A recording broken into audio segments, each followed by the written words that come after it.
She is at the Goethe University of Frankfurt. She's a member of the Institute of Sociology and works in the field of social certification and social mobility with a specific focus on education and occupational inequalities. So the floor is yours. Thank you so much, and I hope you can see me also on Zoom and hear me here in the room. Thank you very much for the chance to present you my current research is still a work in progress. So I'm really looking forward to hear your comments and suggestions for further developments. So with this study, I'm interested in the social structural integration of immigrants, both the first generation and the second generation, in a specific country, which is Germany. So it's a sort of like country case. And I would like to start with showing you this picture, which I think you cannot see perfectly, but is written on one side, ohne ihre Arbeit kein U-Bahn-Bau. So it's written that without their work, there would have not been possible to have the underground in Frankfurt. And this is a kind of like celebration of the 60 years of guest worker in Germany. And there were a lot of different initiatives that they had. And I find it really nice that they left that. So this picture is from March this year and is still going around in Frankfurt, showing the effect of the immigration from guest workers, how that helped the city. And I show you some more pics. This is from other initiatives to celebrate this anniversary. And this is from the equivalent of Rai Uno, so the national broadcast. And they are saying that everything related to the guest workers started in 1955.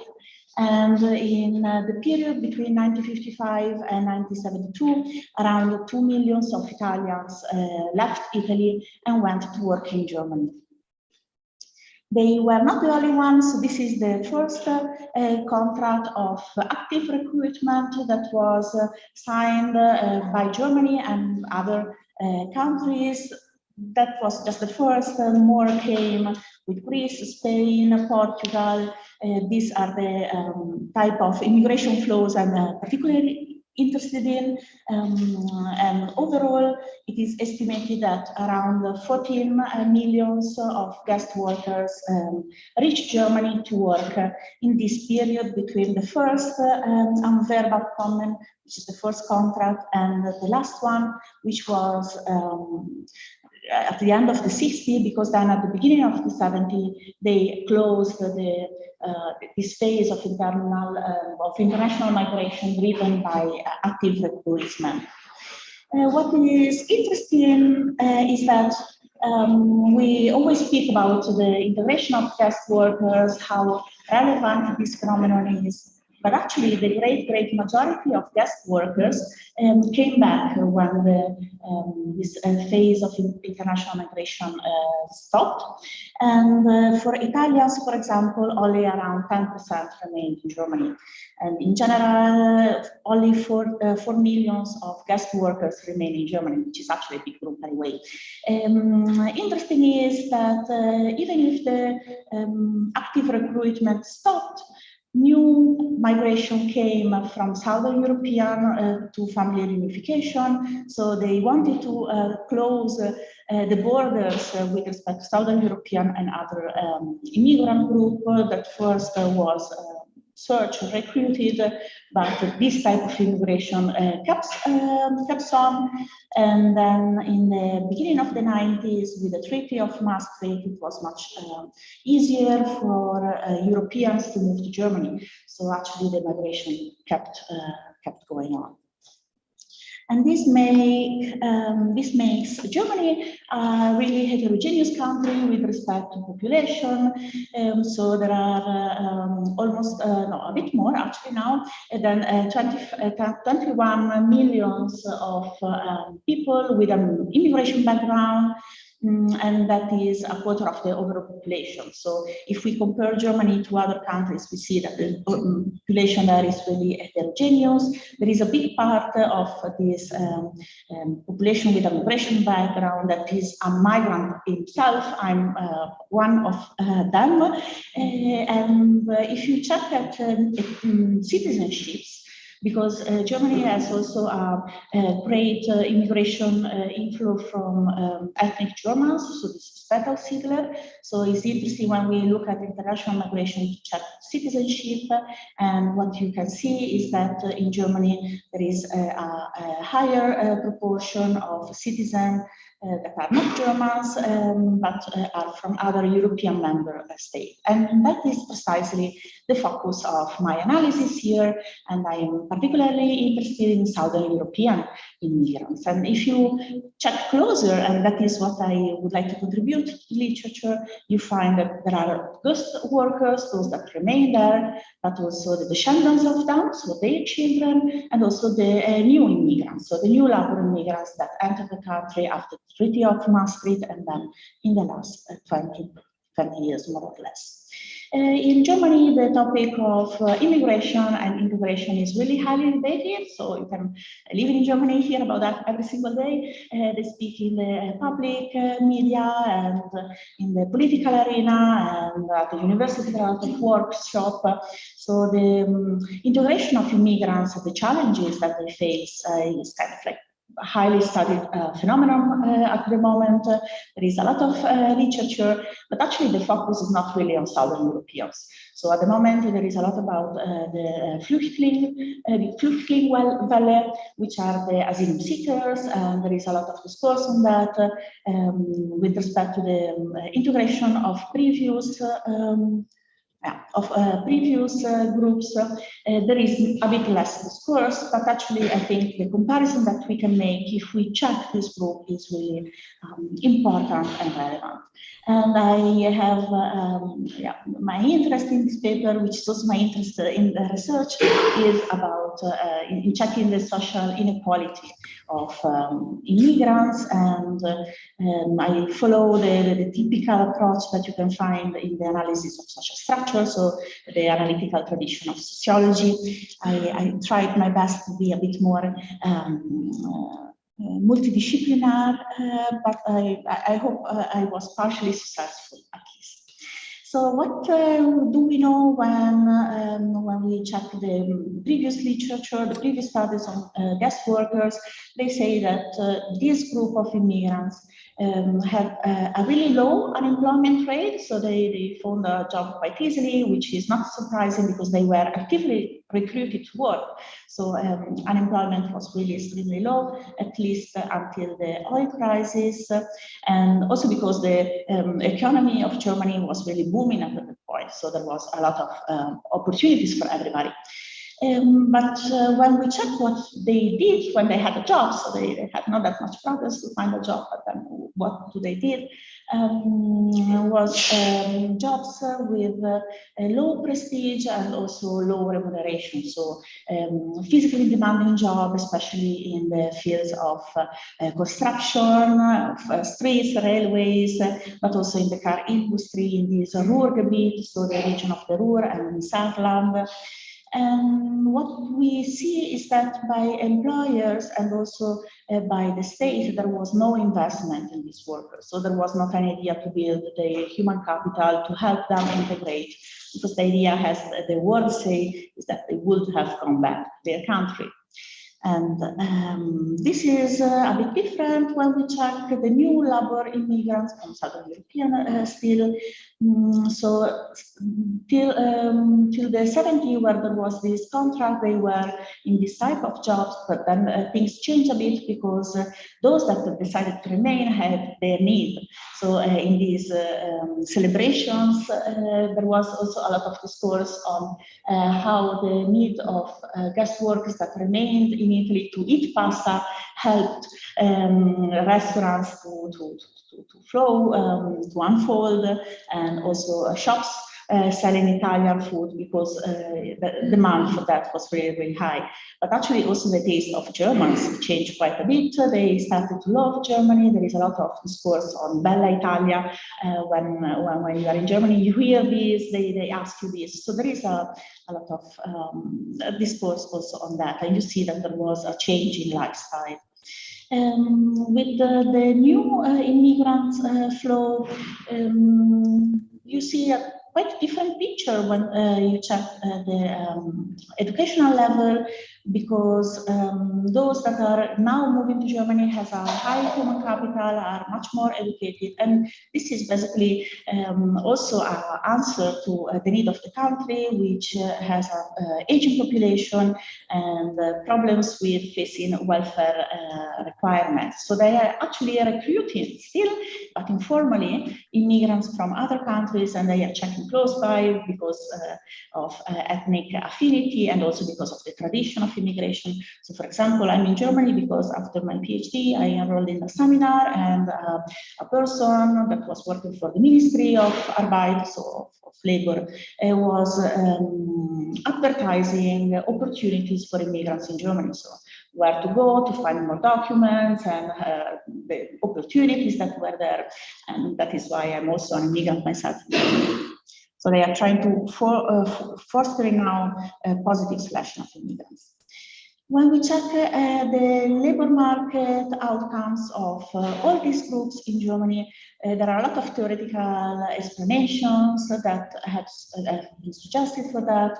The lower outcomes are explained in the most of the time with respect to lack of human capital, so not that high educational degrees, and also not that valuable for the country of destination, previous experiences on the labor market, problems with the language, the idea that immigrants might want to come back, so they might not want to invest in remaining in Germany, and that is why the Arbeitgeber, which are the employers, tend to not hire them, or simply that immigrants have a different access to information and different ability to use this information to find a job and then master the huge amount of documents that one has to present in Germany to have a job.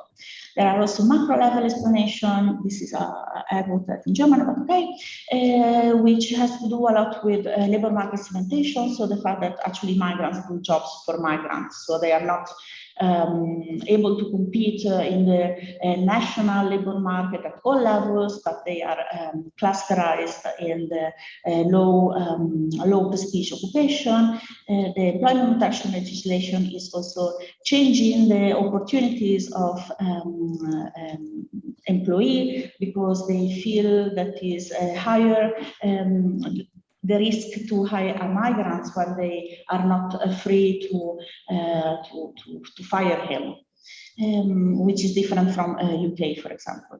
And then still we are fighting with lack of welfare support. So the policy for integration of migrants, especially in the labor market, are better than in the past. Still, there is room for improvement, and there is also problems of discrimination on the labor market. So long story short, the idea is to check indicators of social structure integration of immigrants and their children with this comparison between the Gastarbeiter and the new labor immigrants. And I use the German socioeconomic panel, the wave of 2018, which is representative of all individuals living in Germany, also with a migration background. I'm interested in checking the effect of the migration background, and I operationalize it in terms of citizenship in these results that I'm going to show you.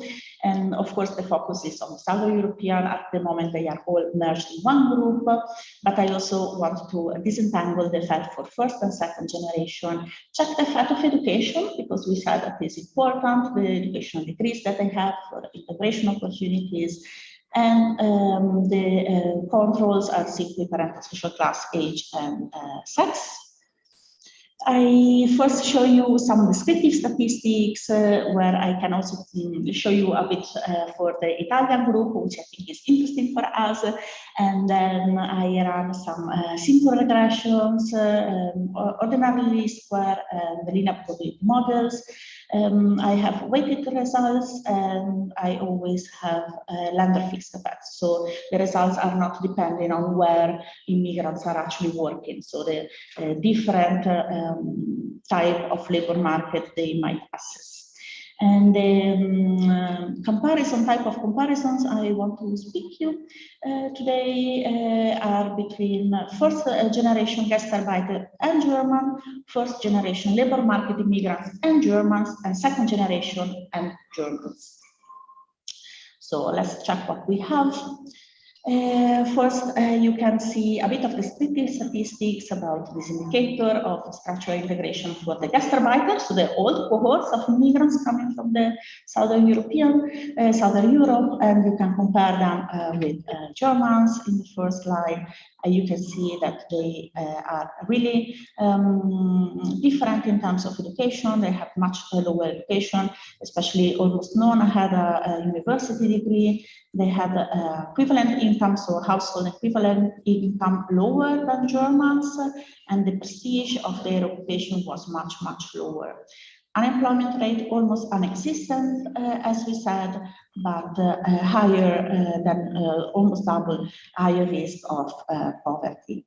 When we see the new immigrant group, we see that the education is actually much higher than Gastarbeiter and also higher than Germans at the moment.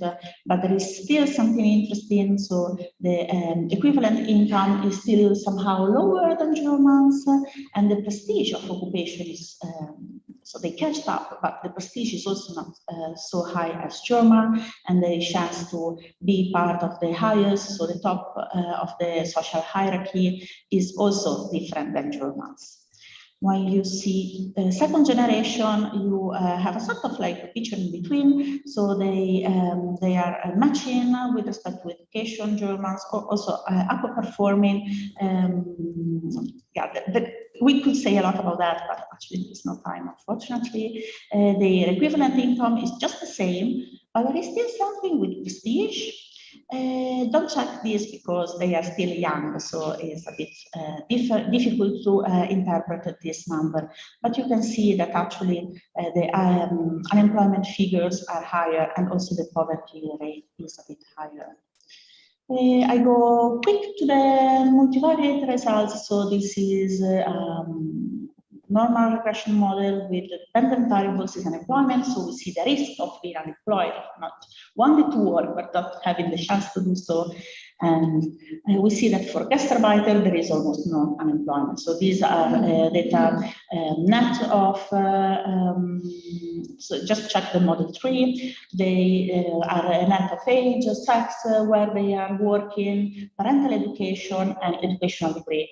And you see that there is no difference between Gastarbeiter and the natives, which are portrayed here, but this red line.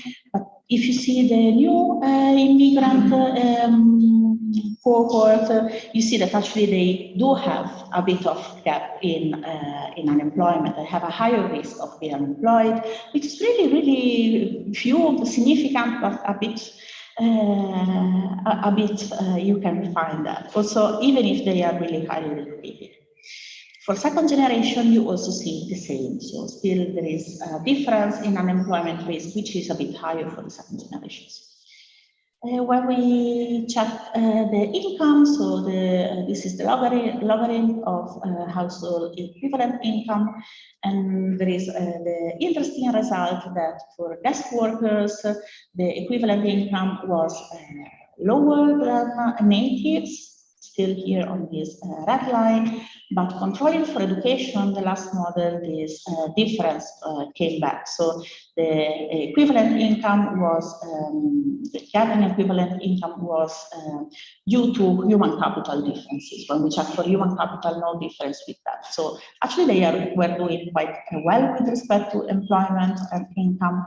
When you see new immigrants flow, you don't see the same. So even if you control for the dimensions that we mentioned, they are still facing some inequality with respect to natives, which totally disappears when we check second generation. So second generation don't have different income with respect to Germans.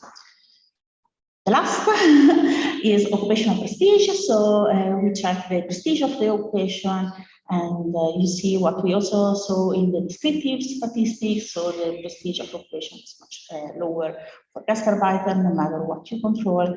You see that this type of inequality is also reproduced firstly in the new immigrants inflows, but also in the second generation. There are a bit of limitations that you might help me working on, and just for concluding, I would like to say that since that the mechanism underlying this inequality differ with respect to the group we are checking. So there was a change in how Germany integrates immigrants, and if we can speak about differences in human capital for guest workers, maybe this explanation is a bit trembling now when we check the newly arrived. That's it.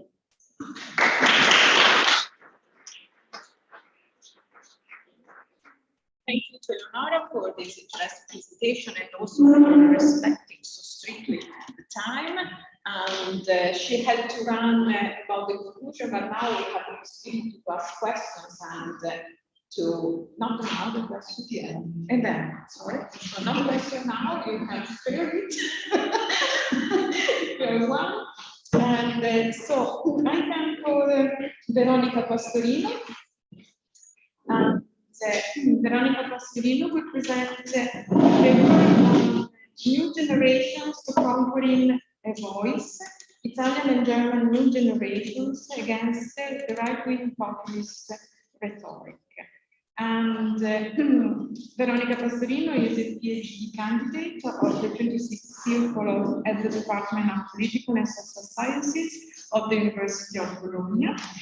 And she had conducted several research projects among second generation of migrants in Bologna and Bari. So the floor is. Thank you very much. So I will have a look at the time so that I'm not wasting any time. I know it's the last. What? You're not sharing the screen with those. Oh, okay. Wait. Go right ahead.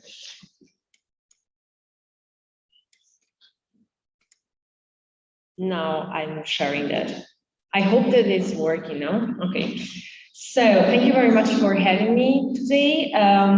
Today I'm going to break a little bit the narrative about migrants and second, third generation of migrants.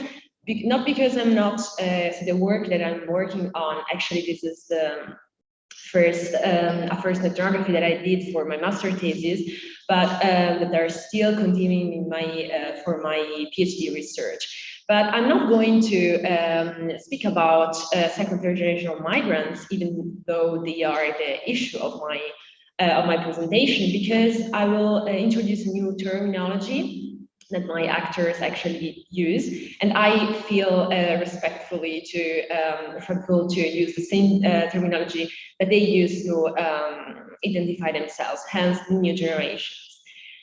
So wait, I'm just trying to, okay.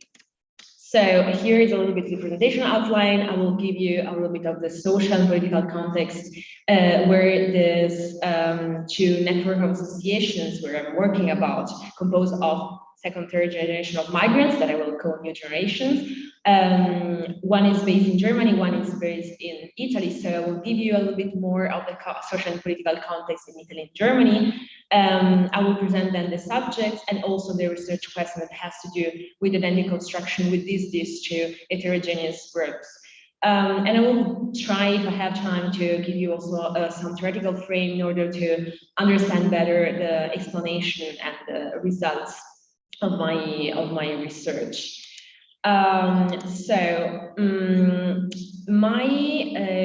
My research placed itself in the post-migration studies. This is a terminology that is used mostly in Germany, postmigrantische Gesellschaft. And I think it's also interesting because, and I decided to use this in order to place my work because I think it's respectable also in relations to the actors that are trying to say that they actually do not, okay, I will just do that. They are actually not second, third generation migrants. They do not want to be called like that, but they want to be called new generations. So who are these new generations? The new generations are people that we as sociologists call second, third generation migrants, but they want to be considered not as outsiders of society, but as insider.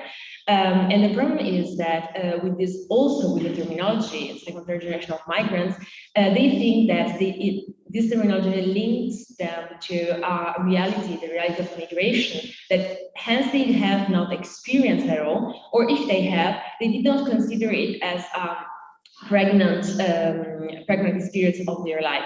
Or if they consider that, they still are saying that they are just Italians or Germans, for the German case, that belong to society. They just have different migratory background, like they claim people from southern Italy or from Molise instead of people from Südtirol has different meanings, but they do not see how the fact that they are coming from a different place with outside the national borders should identify them as not entirely part of Italy or Germany.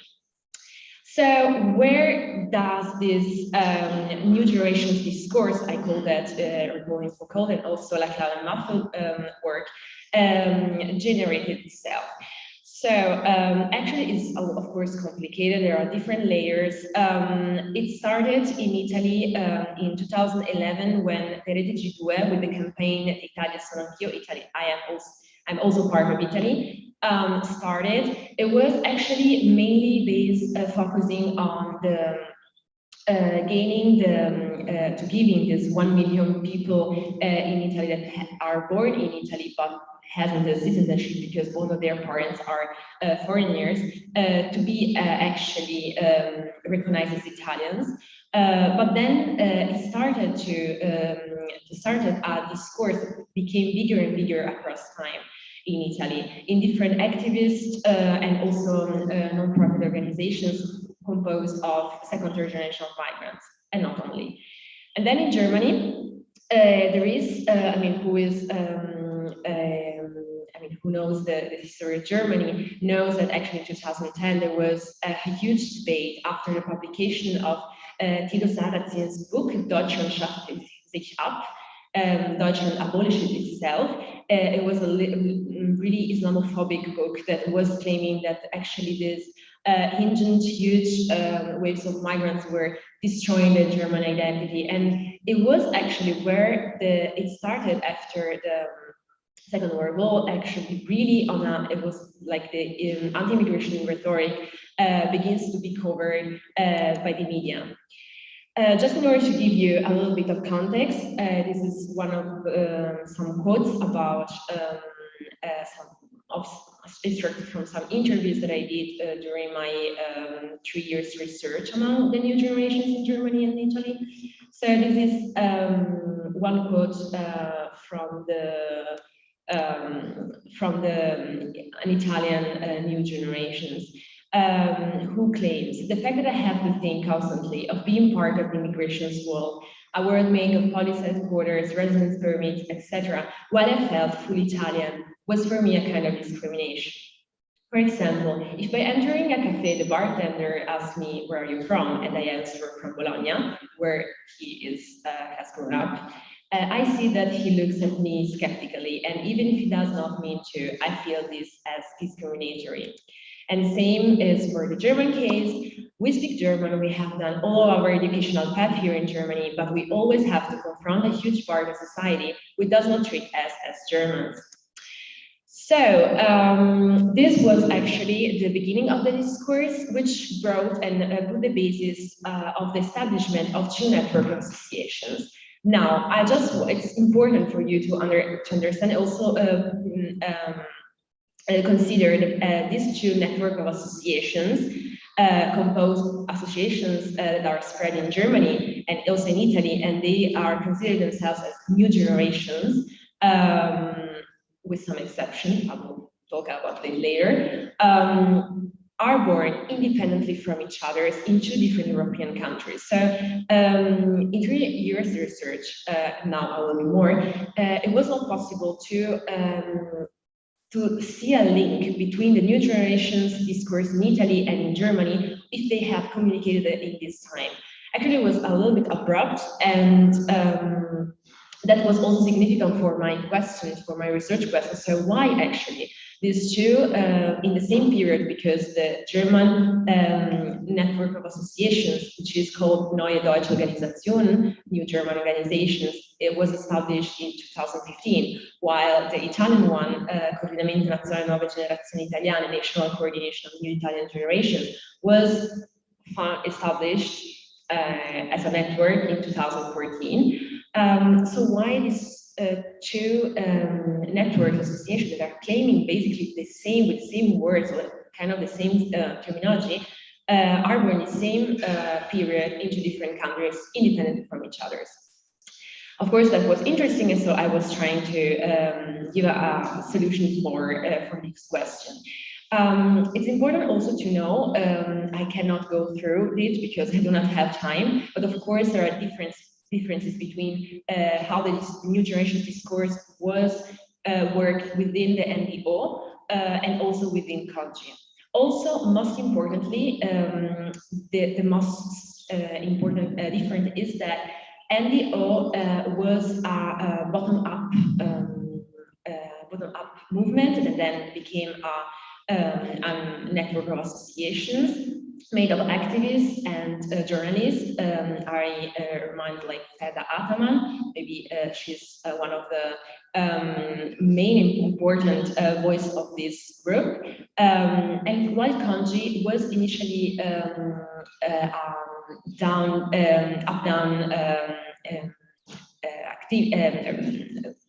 coordination, since it was previously the Ministry of Politiche Sociali that started a public call, in order to map the second generations in Italy, the second generation that were in associations in Italy, and then decided to, when they meet in different occasions, it decided to finance partially this new coordination of associations that was independently proposed by the different associations.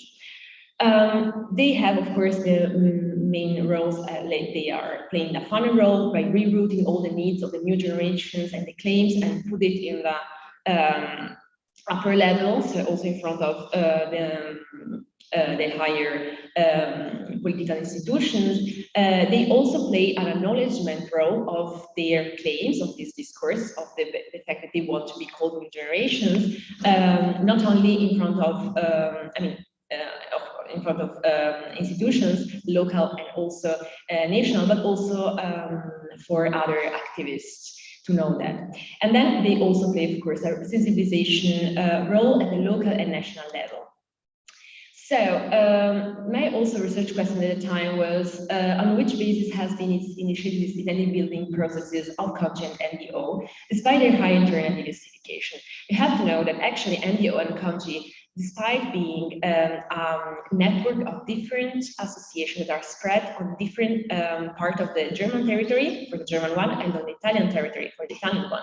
So that means that the localities, the problems that they have to confront in the locals, in the local places are different, of course, as well as the economic, but also the cultural diversified background. They are second, third generation of migrants, new generations that are either immigrated or they did not immigrate, but whose parents came from different parts of the world. So they are not unified culturally, even religiously, and that brings to lots of problems and internal fights and conflicts actually within these two network associations. I'm not claiming that they are homogeneous, because they are not. We can speak about that later. Still, they try, and they have been working all this time, and they are trying to give actually a homogeneous look of themselves, and they want, they want to be presented as a new generation. So why? So I did a 3-year ethnography from 2017 to 2020. It was a multi-sided ethnography, of course, in Germany and also in Italy. Of course, with thematic analysis, with field notes, interviews with Conchi and Andy Olidin's group, and also about an micro-discourse analysis of social media, the web page that he used to present themselves, and also the Facebook post, which was interesting. So the results, I will just like put the main results because I do not have time, where of course they were a strong identification as Italians for the Italian case, or as Germans as for the German case. So there was a strong sense of belonging and a claim of being part of society, being indigenous to it. They were, of course, the way they were trying to claim that were different, but the goal was the same. Also, the role of bridges between different cultural frames of meanings. Again, the fact that they are called and they want to be called new generations does not mean that they do not consider their migratory background. They are just saying that, as I already told you, everyone has different cultural influences. So why the fact that their cultural influences come from abroad has to be considered differently from the one that is internal of the country, in Italy or Germany. And then it was really interesting because of my explanation also of why they are so united and homogeneous. There was a strong link and a strong attack against the right-wing movements and parties' anti-immigration discourse. They were identified, sometimes in some interviews more slightly, and some interviews actually more strong. Actually, they were really. I speak about emotion because I analyze also emotions throughout my interviews. You can see how angry they were against the right-wing movements, because they were identified as the so-called enemy to fight, the ones that actually are responsible for their feeling excluded or their feeling not part of the Italian or German society. I will give a little bit more of political context. I know that everyone here maybe already knows, but just to frame also the reasons why they identified in the right-wing populist movements and anti-immigration rhetoric at large the enemy to fight. I stress here that, of course, this is a more complicated and more nuanced problem. So actually, it is not really true from my perspective that this anti-immigration rhetoric comes only from the claims of right-wing populist movements or right-wing anti-immigration discourse, since the problem of not recognizing people that comes abroad or that have different features like different color of skin or religion, and not part of the identity group of the Italian nationality or German nationality, has different roots. It comes from the conception of nation state itself, but we can speak about it later. But it was important actually that they, for the explanation why they decided to identify the right-wing populist movements as the enemy to fight, was of course also their way to read the reality that was transmitted and covered by the media. So there was increased media coverage on the issues. In Europe, of course, everyone can recall the so-called refugee crisis of 2015, so addressed by the media. In Germany in 2010, okay, Tilo Saracen's book publication, but also I have to recall that actually it was a strong period for Germany itself because of this revival of the Nazi side. And in the 2014, there was the first demonstration of Pegida, Patriotischen Europäen gegen die Islamisierung des Abendlandes.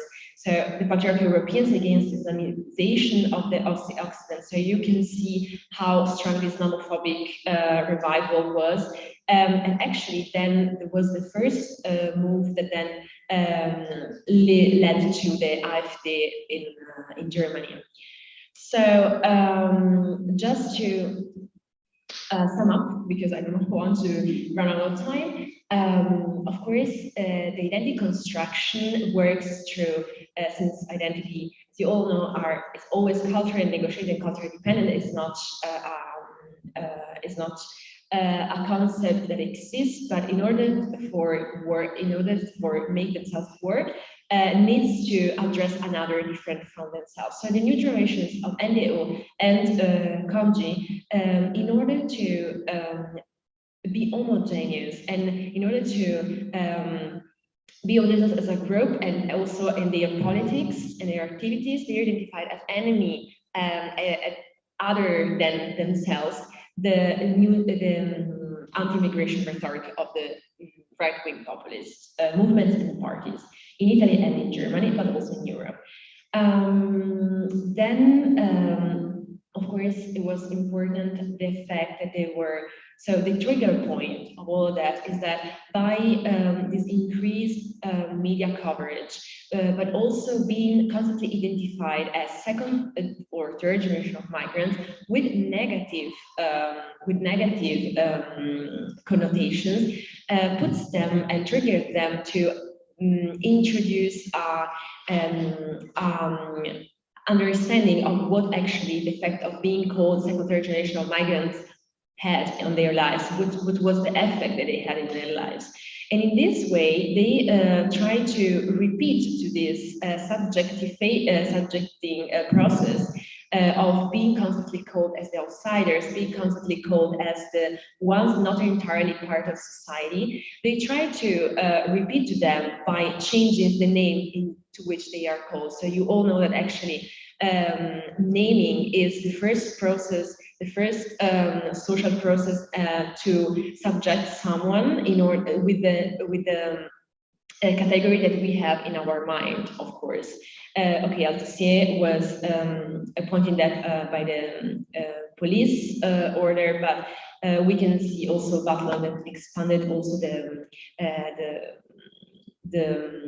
concept in order to make this interpellation not as happening once and for all, but of being something that is constantly happening. So, and it is in this repeatedness of these subjecting processes that also people can respond to that and try to change the way they are addressed, and also to change the way they are categorized.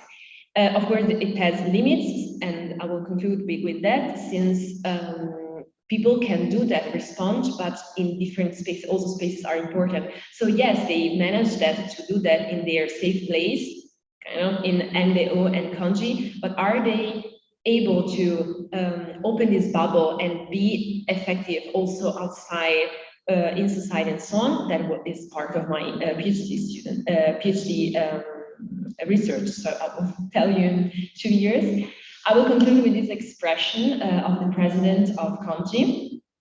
During an interview, he said, the expression new Italian generations, it's one of the terms that I have been used in order to fight the terminology second generation of migrants. In the sense that in order to come to the point in which we can simply talk about Italian citizens, to pass to this next lexical level, that is also an expression of a cultural level, we need to give ourselves new labels that can help the society in which we are born and or grown up to accept this social cultural transformation. Thank you. That was 1 minute.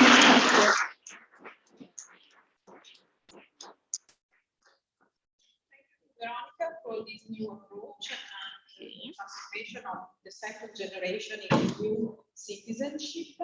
And so there are 15 minutes for questions. If there are any questions. So,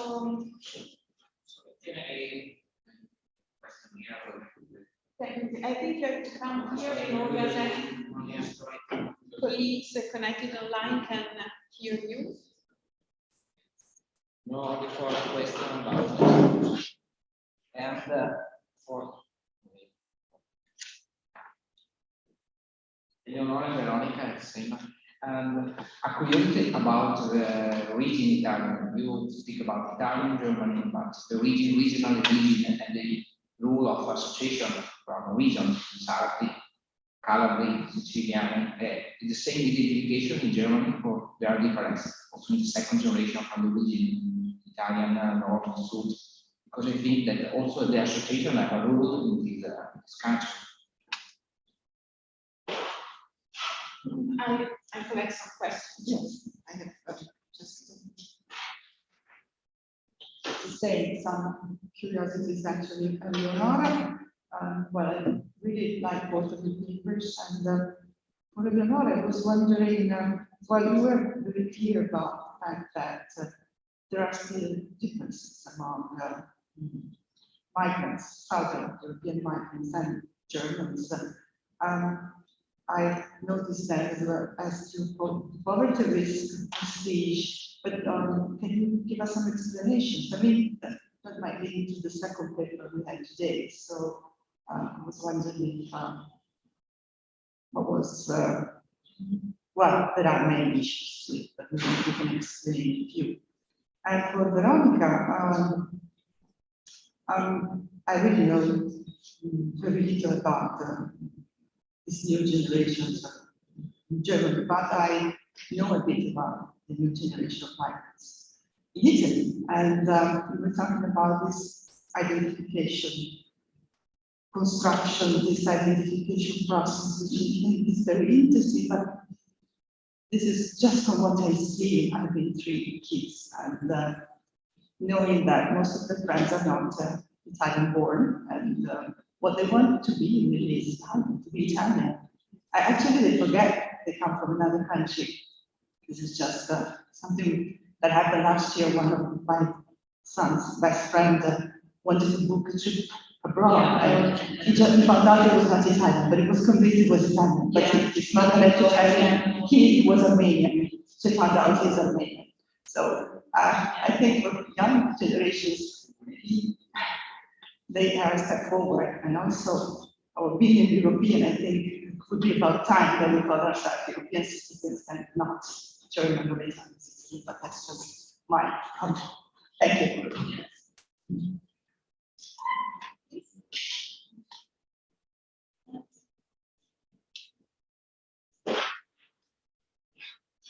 Morning, I have a question for Veronica too. I'm curious about a thing if the label new generation has been used in the academic literature by others, and of course my question does not go in the direction like it's your idea, something, someone came first, it's not a matter of ownership. I just want to know if it's spreading somehow or just something you came up with. Thank you.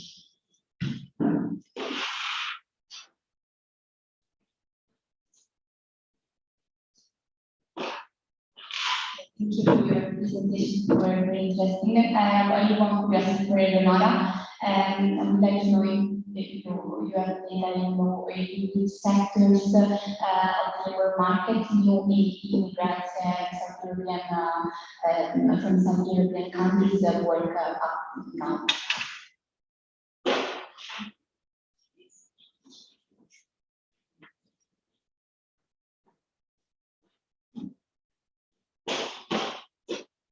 Yeah, I did enjoy both of them really much. I think it's a question for two of you, but possibly more for Veronica. I just wanted your opinion about Sarrazin's kind of narrative in general, Sarrazin's book, a bit more about it, because he came over as Islamophobic, anti-Semitic. But on the other hand, people said these kind of books are actually good because they finally get it out in the air, and then the other side can come back and really say why you're wrong. So do you see it as positive in that sense, or do you just think these books are offensive and hurt all people, including German and Italians?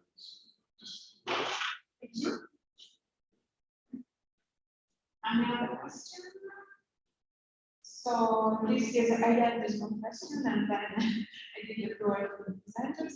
And my question is about this, is some way connected to what Francesca asked, and is connected with European identity. So is it so weak, the transnational identity of the European people, that second generation of migrants prefer to connect themselves to the origin country or to the destination country, but they don't try to work on the idea of transnational identity.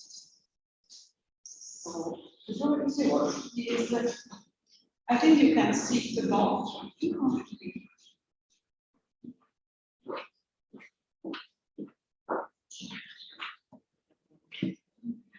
So I took the space just so I can take one slide, but then I can also pass it on. Let's see here. Yeah. Thank you for the questions, and I try to go quick so we can hear a bit more from Veronica. So with this particular data, I do not have information from immigrants about the region where they come from, so it's not possible to say anything about different integration outcomes depending on the region. But actually in the Gastarbeiter, I know from the literature that a lot of them came from center and south of Italy, while in the new migration inflows is a bit more widespread. So I think we are losing a bit the specificity with respect to region in the new inflows, but nothing I can say with this data. So just can complement. With respect to explanation, so I'm still working on that. So it's just sort of like a work in progress, unfinished thoughts.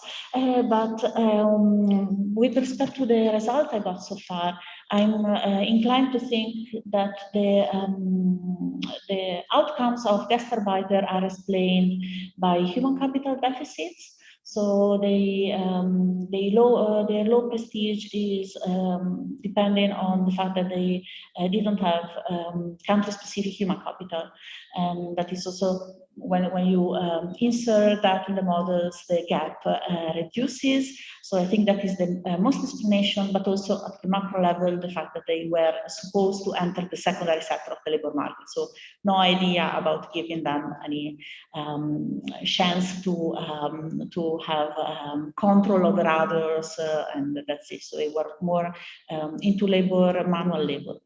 With respect to new labor immigrants, they are actually a lot of them are in the service sector.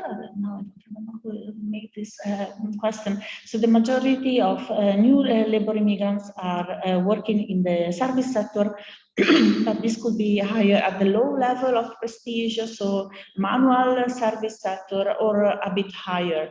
There is also a lot of people working in the care branch, but at a higher level. So actually Germany has a list of occupations that they try to fill with foreigners because there is not enough labor offer from the nation, and you see that the most of them are highly skilled occupation in the technical informatic, health system and administration. So if you are interested in going abroad, and if you are if you can take one of these jobs, they actually give you a lot of opportunities and help to suggest you and try to bring you to their nation. And with respect to their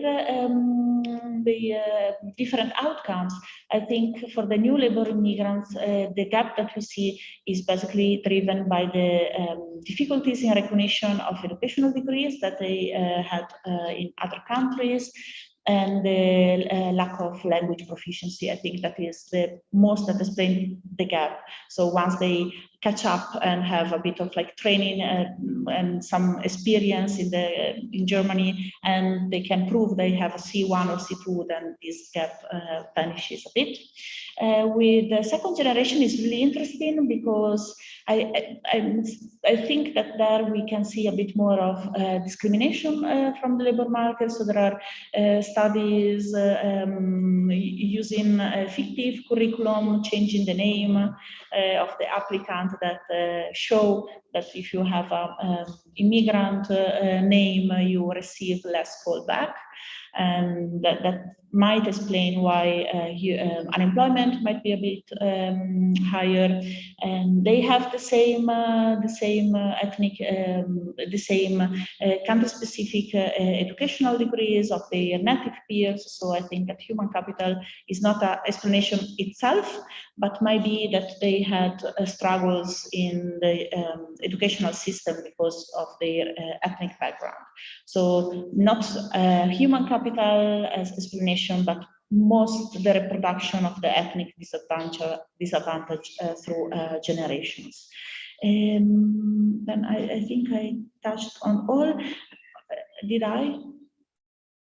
Maybe yes. Then I can give you the floor, and if you want to use the slide. Okay. No, but we can see here. I can speak. So first of all, thank you all for the questions. Different regions. Eleonora already spoke about a little bit about it. Yes, they come from different regions. Yes, there are differences, and yes, there is also interestingly actually some discriminating or some prejudices are working also internally, like the difference in Italy between southern regions and northern ones. So they are identifying so much with the regions. Actually, they are also considered southerns or northerns and also promoted like prejudices going on. In Germany, it's the same. Of course, there are differences, especially in the eastern part. The eastern part of Germany has a lot of migrants and also secondary generation of migrants.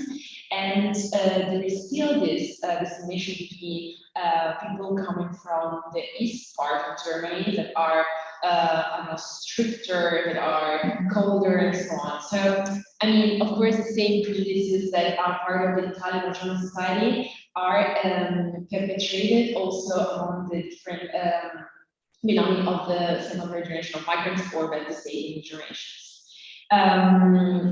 But still, all the differences are trying to be covered when they present themselves to the public, of course. For the same reasons above.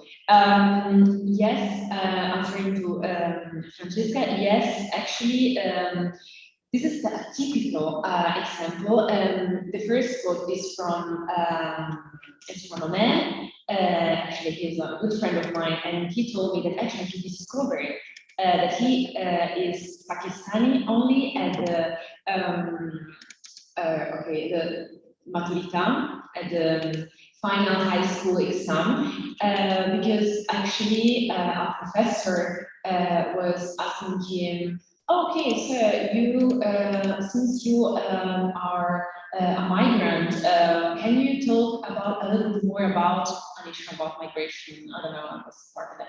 I was like, I'm a migrant, actually, I'm from Bologna.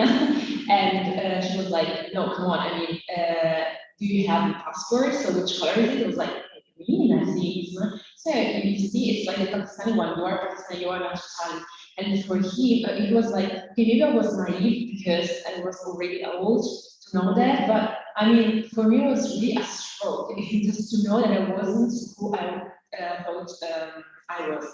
I just said it to you because, yes, they forget, the new generations forget, but society does not. Racism, social discrimination, and also, but even the conviction that actually belonging to a citizen group, it means also belong to a national group, which is different, actually, not the state and the nation, but actually are put together by our own understanding, both as scholars and also as part of the society. It reminds them eventually that they are outsiders, that they are not the same treated as others. So, yeah, and that brings to the other question about the European identity. There are, of course, different different groups within this new generation. Part of them, in order to claim, as I told about before, in order to claim the fact that they belong to the territory where they are living, they use different argumentation. The most spread is to stress the fact that they are national and local based, so they know the dialect, they know actually all the Italian backgrounds, cultural background, and so on. But the other is also to say, well, you know, why are we still talking about nations since we are Europeans, we are part of this world? So just this bordering effect of between nations is just old conception. So just go over it. We are, we can come from Morocco, I don't know, from Morocco, but then our parents are Spaniard, or we can, I don't know, marry with a French woman and then go live in Argentina, I don't know, I mean. And they are, there's also this other argumentation that stress the fact that you cannot really, I mean, national borders as working and as effective for the definition of the own personal identity is overrated and is also old. So there are these differences, and actually, culture and NPO are coming together. And no, I mean, it was like a long process, and they are starting to talk about the new European generations. It's really I don't know, a long process, of course, to go through, because, and I come to the last question, Francesca, I mean, yes, new generations are something new. So in academia, in Italy, it is, and also in Germany, but I come to that, is not talking about the new generations. In Germany, actually, it's different because they are all journalists, so they are, some of them are working in the academia, and so they are publishing some books about their claims and so on, which I use also as in my bibliography in order to address them directly. But the majority, of course, I mean, the majority of this migration studies still use this, I mean, she does not know, which is also an interesting point to bring forward, also with them within my work. And yes, Zagatin's book was interesting for coming up with new programs that actually they were already in the society. Yes, it's true. It is also true that it gave the acknowledgement of the rightfulness of saying those words out loud, which made a real difference in the public discourse. Because again, with this interpolation theory, I mean, if you dare say it out loud to one person that is, that is not rightfully German because of her religion, her skin, and so on, it becomes a precedent. So of course, actually, the feeling was already there. We could see also further with the evolution of the German history, about this issue, but still it was important because actually it was that year the German book more sold in Germany. First rate, I mean, and that was also yeah, something.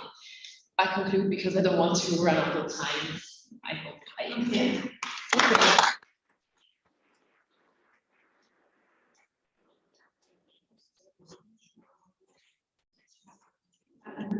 Okay, there is a break now, and Tell them that we see each other in 15 minutes. There is a break of 20 minutes and we will be back at 11. I don't know if you are, okay. Yes, I think I'm the next presenter. During the break, I will we try cannot hear you. Aniko? Yes, it's Aniko. We cannot. Can you hear me? We cannot hear you. I don't know why. Oh. And yeah, I'm speaking. Let me check if I can do something to improve.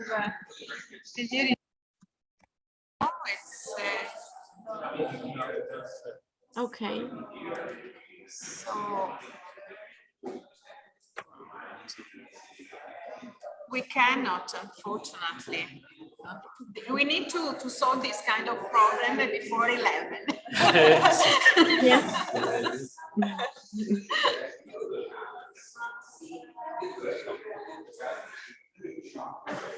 I think we need to ask someone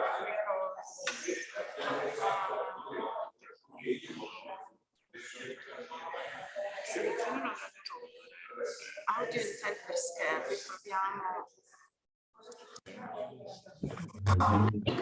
Could you try?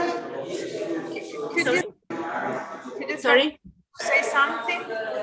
Something. No, nothing. So now?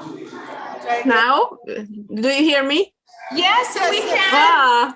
Wow. Very fast problem solving. Congratulations. Okay, good. Okay, so we will be meanwhile back at 11. Okay, at 11. Okay. Meanwhile, I try the sharing option. Okay.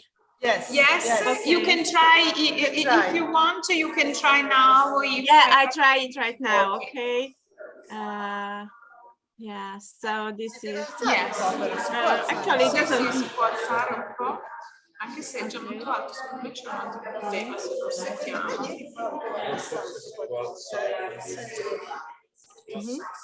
Okay, we can see it.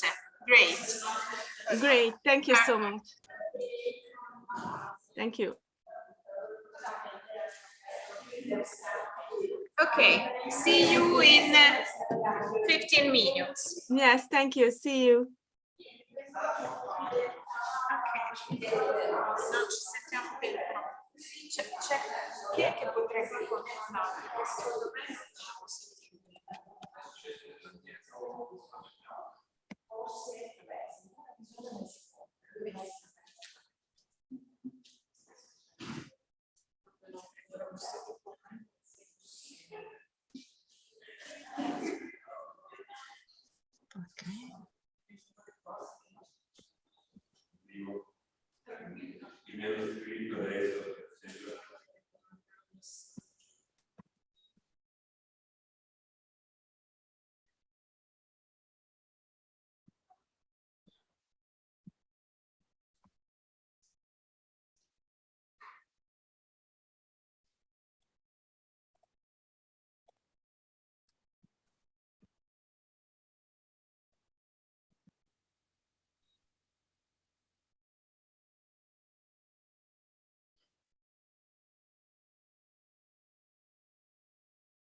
Hi.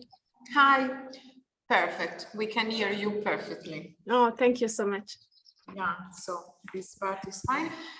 And we can wait for 5 minutes because people is enjoying the coffee break. Yeah. Yes, of course. People are still in the coffee area, and of course. Yeah. So anyway, and so you are the next one, and Nico Bernat, and I will say something to introduce you. Well, yes, so I'm from Hungary. I'm presenting a co-authored paper. The co-author's name is Judith Tóth. Yes, I look for something about Judith too.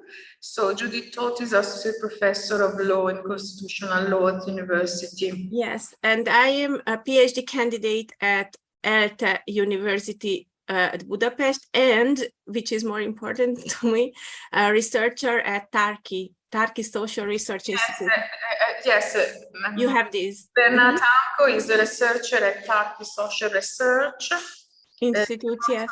Vulnerable groups as Roma, migrants, refugees, and the social inclusion processes.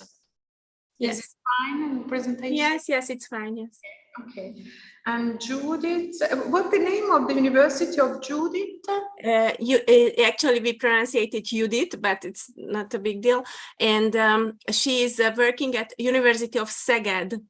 Szeged is the 4th largest city in Hungary, actually. So it's a university of large city. Szeged, yeah. Let's ignore the Z, and then it's easy to pronounce it. And then I found that she has 25 years experiences in codification and protection of fundamental rights as legal advisor of many Hungarian institutions. Yes, and she is actually the head of the department at that legal university. Wow. Okay. Okay, thank you.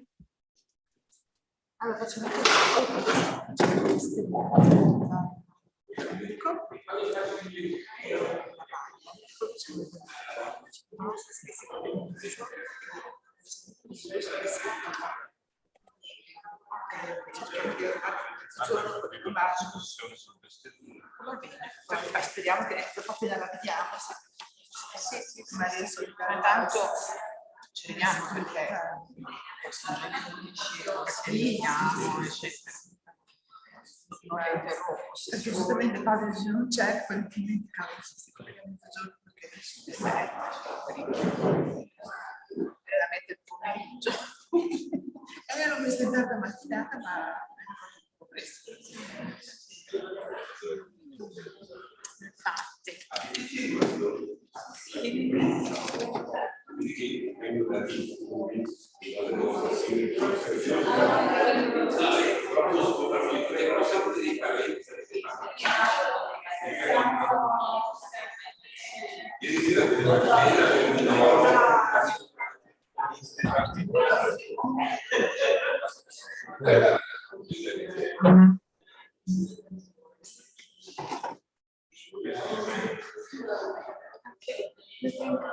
We are all here now. Siamo tutti posti con dov'è? Manca un qualcosa.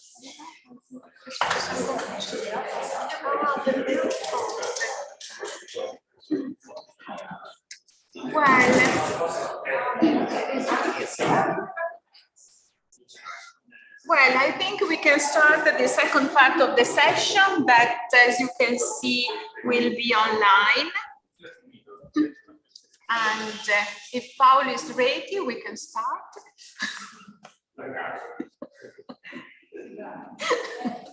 And so, well, Professor Nico Bernati is with us, and she will present the next paper. And the next paper is about solidarity driven by utilitarianism, how Hungarian migration policy transformed and exploited the virtues of solidarity. This is a joint paper, and the two others are Judith Tóth who is the Associate Professor of Law and Constitutional Law at the University of Szeged. She has a 25-year experiences in codification and protection of fundamental rights as legal advisor of many Hungarian institutions. And the other author is Bernat Amkon, and she's with us today. She's a researcher at the Turkey Social Research Center. She works on vulnerable groups as the Roma, migrants, refugees, and on the social inclusion processes. So, Aniko, the floor is yours. Thank you so much, and I'm very happy to be with you, even though it's not in presence. I would love to be with you in Bertinoro, but I can't. But still, thank you so much for having me with you in this very interesting conference. So our presentation is about solidarity in migration crisis, and mainly we were focusing on the 2015 migration crisis that actually just crossed Hungary, but had a lot of impact on the Hungarian migration policies and also the various forms of civilian solidarity actions. And we haven't believed until February that we will ever continue this work, but we are continuing this work because of the current Ukrainian refugee crisis. And I will put an emphasis in my presentation on this case. Maybe you will be interested in first-hand and first impressions from the field. Therefore, I will talk about a little bit more about this Ukrainian refugee crisis and the solidarity actions related to it in Hungary. More than that, we have already included in our draft paper, but we plan to supplement our paper which we have submitted to you with this case. So the research puzzle here is that, and coming back to the title of this conference is the strengthening social solidarity might be a kind of proxy on how a society learning from history. And in this regard, we must say that Hungary has not proved to be a good student, considering the mass influx of refugees in the recent years. Rather, it has developed a solidarity based on utilitarianism as a kind of Hungarian intervention, a sad intervention, I would say, which is a part of both Hungarian foreign policy and the migration measures and legal framework. And therefore, our research sought to answer how the management of mass influx of refugees into Hungary, primarily in 2015, has transformed solidarity from several aspects. So from the aspect of the state, which was a kind of anti-immigration approach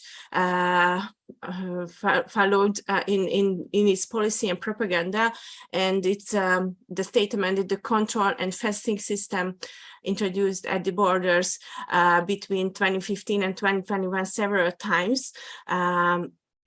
So this is one of the core points, but I would like to use a point of departure. And the other aspect is that as a counter effect, spontaneous solidarity shown by NGOs and volunteers and grassroots groups to help refugees emerge to compensate the state level reluctance. But this counter movement faded as the officially announced admission of a few selected third country national migrant groups became blatant, and a solidarity involving a few thousand people cannot counterbalance the exclusion of hundreds of thousands of potential asylum applicants, refugees, and people ready for integration. So this is the framework in Hungary where we step in. And I would also add that the exclusion from protection and support has been facilitated by the government's anti-immigration or anti-migrant hate campaign, the complete overhaul of border and asylum legislation since 2015, and the shifting of the burden of care and procedures for refugees to neighboring, partly non-EU countries.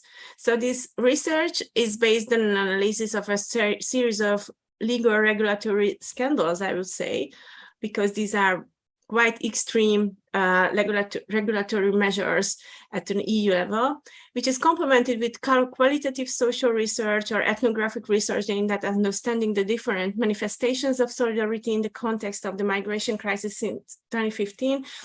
And as I said, this paper is, this presentation will more focus on the first impressions, first results on the Ukrainian refugee crisis, from the aspect of the helping agencies from the state through the big charity organizations up until the very interesting voluntary NGO and volunteering civilian scene. So very briefly, the goals of our research project is mapping and understanding the development of solidarity in response to migration in Hungary through two interconnecting aspects. One is the transformation of the Hungarian asylum system, and the other is the emergence and evolution of new voluntary grassroots helping refugees in Hungary in these 2 years, which I have highlighted. And our main question is how the management of the mass influx of refugees into Hungary in 2015 has transformed solidarity, in particular the control and fencing system introduced at the borders, and how the new forms of civil activity emerge in society in a country, in a society with low level of solidarity and trust towards any kind of others, including foreigners. We have several scopes, so we are focusing on the macro level when it comes to policy and legal analysis, while we are more focusing on the meso and micro level when it comes to the new grassroots organizations and their volunteers, and also the established aid organizations like big charity organizations and smaller NGOs who have already worked with refugees and vulnerable groups. So our methods are, of course, policy and legal analysis, and on the other hand, ethnography or qualitative methods, individual interviews, focus groups, participant observation, actually by me. So this is what I'm doing in the past 3 months again, very intensively, and also, of course, social and online media. And the time frame is 2015. Since 2015, the first migration crisis. Sorry to interrupt you, but we are still seeing the first slide. Really? Oh, I'm at the second slide, or yeah, on the third slide actually. So okay, now we can see. Now the second. Now we can see. Okay. Then I'm not opening it to full screen, but leaving it like this. Okay. Okay. Can you see this? Maybe it's a little bit better. No, okay. But they can see. Can you see? No, please enlarge a little bit. Okay, so what I can do is this. This is the maximum which I can enlarge this time. Maybe this. This. According to my technical knowledge, this is the maximum I can do. Is it okay? Yes, it's fine. Okay, so this was this second slide you haven't seen. And this is a third slide, and I'm jumping to the next one. As a starting point, let's discuss very briefly the governmental hate campaign since 2015, because the erosion of solidarity and European values started with the words on billboards, like you can see in the right-hand side, in the news, on a referendum questionnaires, and in official communications in the publicly funded media, where the word refugee has been banished and replaced by the new pejorative terms as terrorist, criminal, illegal, migrant, or immigrant, and has been consistently avoided in official communication, and with the term illegal migrant has been perpetuating a sense of crisis and danger in society through the public media legislation and press releases since 2015, although the Hungarian phase of the 2015 refugee so-called crisis was very short compared to other countries, because it actually happened from June 2015 up until October 2015, when the Hungarian government introduced a lot of strict measures, physical barriers, fence at the southern border of Hungary, and also very, very strict legal measures which prevented migrants and refugees to enter to Hungary mostly. So from the aspect of governmental hate campaign, there is no moral drive, but only a reflective negative solidarity due to state-funded, state-fueled xenophobia, rejection, exclusion, and prejudice. These reduce emotional acceptance and active solidarity with migrants. This is actually, we can say that a kind of skeptic form of categorical fetishism by the ruling power in Hungary. And according to surveys, the hate campaign proved to be effective on the long run because increased already high level of rejection of migrants in the public opinion polls. We can see it from the public opinion polls, but it was not effective on the short run because the level of acceptance increased temporarily during the heights of the refugee crisis in the summer and early autumn of 2015 in Hungary, when people could see and contact these people in presence. So this is the, I won't go into details, just this is the longer term time series what we have from 1992 up until 2019. We used the very same research question, the very same methodology on a representative sample of adult Hungarians. And we asked, what do you think? Should Hungary accept all asylum seekers, some of them or none of them? And the blue line is the share of those who say none of them. We usually call them xenophobes or openly xenophobes. And these are their share have been rapidly increased at the end of the from 2015, while those who are considering who should be introduced, who not, has been rapidly shrink during the same period. But if we zoom on this very critical and very interesting few months in 2015, 2016, when actually the transit migrants, I would say, or transit refugees crossed Hungary, we can see that during the height of the crisis in July 2015 and October 2015, the share of openly xenophobe people who said that nobody should be allowed to enter to Hungary has decreased significantly, while after the refugee route has been blocked through Hungary, and there were other events outside Hungary, like the Paris attack, for instance, at late 2015. We see a significant growth of openly xenophobe people in 2016 January. So basically, we are talking about a very restrictive anti-immigration policy and campaign, but there are a few other groups which are actually admitted and welcome to Hungary, although we are talking about a period when still we can see the billboards you can see on the right-hand side all over the country in extreme extent. We could see everywhere that if you come to Hungary, you can take the work of Hungarians.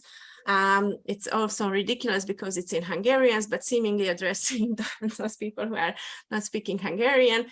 So of course, it's just a propaganda billboard from the government, from tax money. But there were some selected groups whose admission was welcome, actually. On the one hand side, naturalization of minority Hungarians, mainly from neighboring countries, and altogether 1 million people received Hungarian citizenship within less than 10 years in the 2010s. It is one thing which is acceptable, of course, but many fraud and misuse of the system happened by non-Hungarians in third countries, mainly Russian and Ukrainian people acquired Hungarian and therefore EU citizenship, although they had no Hungarian roots at all. The other important group is the labor supply, because there was a great decline, not only in Hungary, but I think all over European labor supply, which of course lead to structural and local shortages, and the government therefore wanted to compensate it by attracting individual and organized migrant workers, even though the country was full of the propaganda billboards and other communications by the government, what you can see on the right-hand side.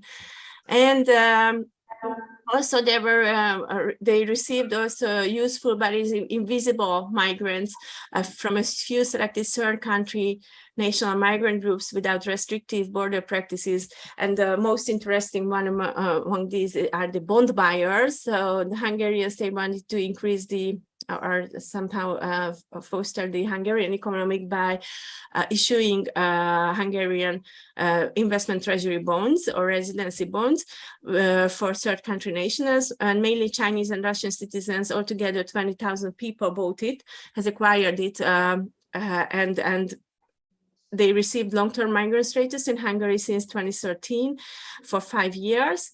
And they got back the price of the bond after the 5 years. So it was a very good business for them because they received Hungarian and, more importantly, EU possibility to move within the EU without restrictions.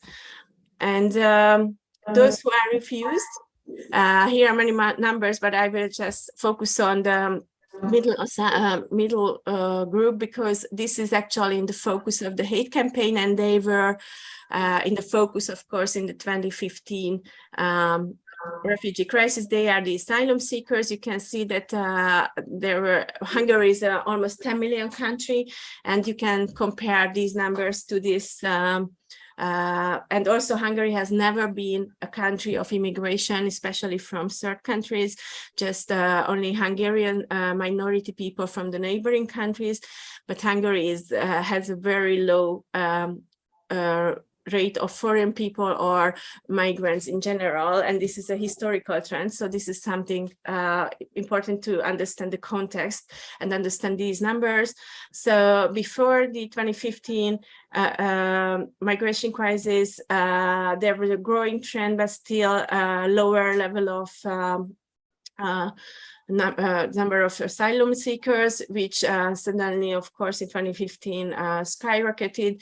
But since 2015 fall, it is super difficult to enter to Hungary as an asylum seeker, and it is clearly reflected in the numbers of applicants because actually there is no possibility to enter and then to submit an asylum application into Hungary.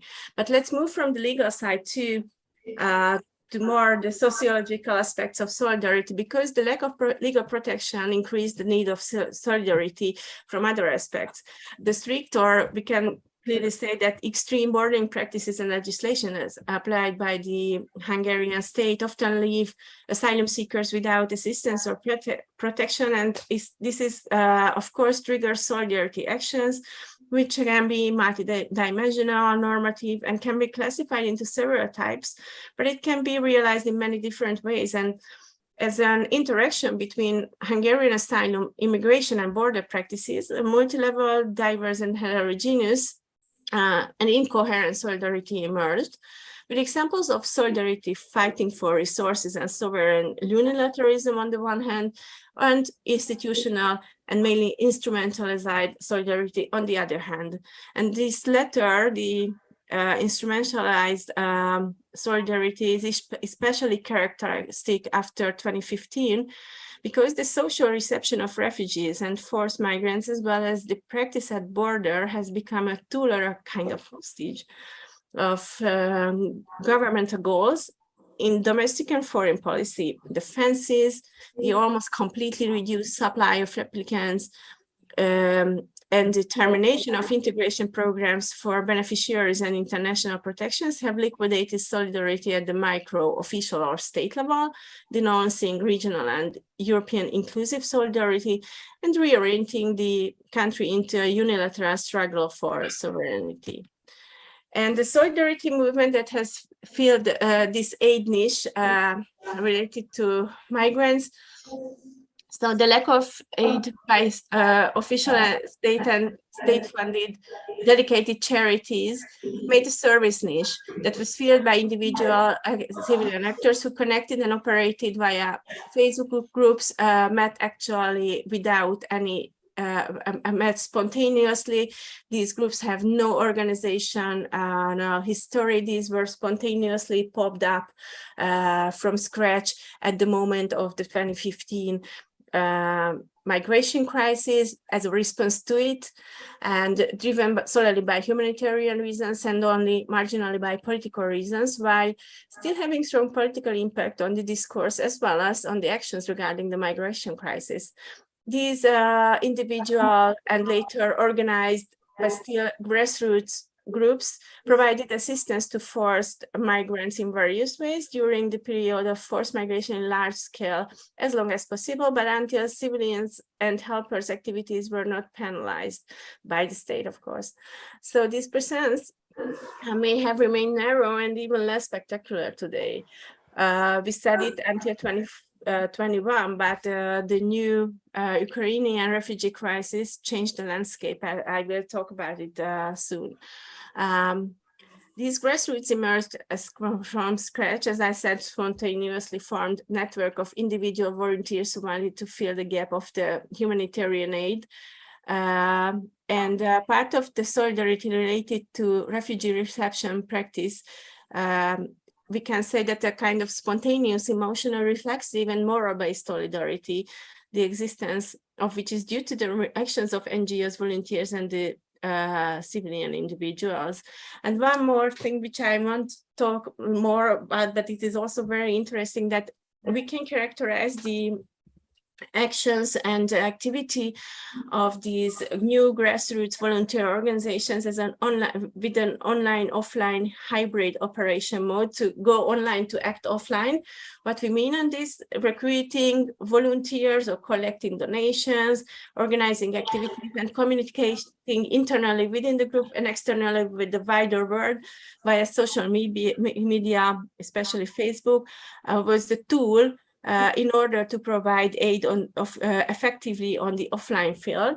It's a very interesting interaction and constant iteration between online and offline spheres, but I won't go into details. Rather, I go next towards the Ukrainian crisis by starting comparison between the two crisis contexts. So let's see the numbers first. During the whole year of 2015, officially 177,000 asylum seekers have been registered in Hungary.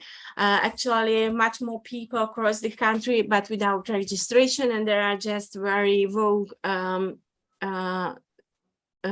estimations about it. But what we definitely know, that vast majority of these people just left Hungary. No one wanted to stay there, to say, and therefore it's a transit country. It's different in 2022.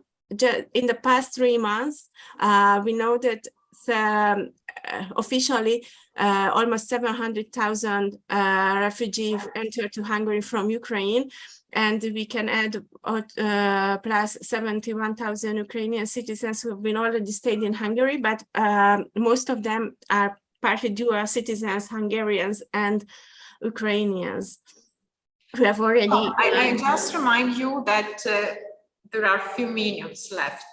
Okay, I speed up. So, so the political context is different, seemingly, because the state was very hostile and the society was very hostile in 2015. And now it seems to be that the state is supporting in words and to some extent in deeds the Ukrainian refugees. And but I would also highlight that the actors, the NGOs and the grassroots groups are also working a little bit differently, but not that differently, which would be imagined from the official statements and official attitude of the state, which was very hostile in 2015 and very welcoming seemingly in 2022.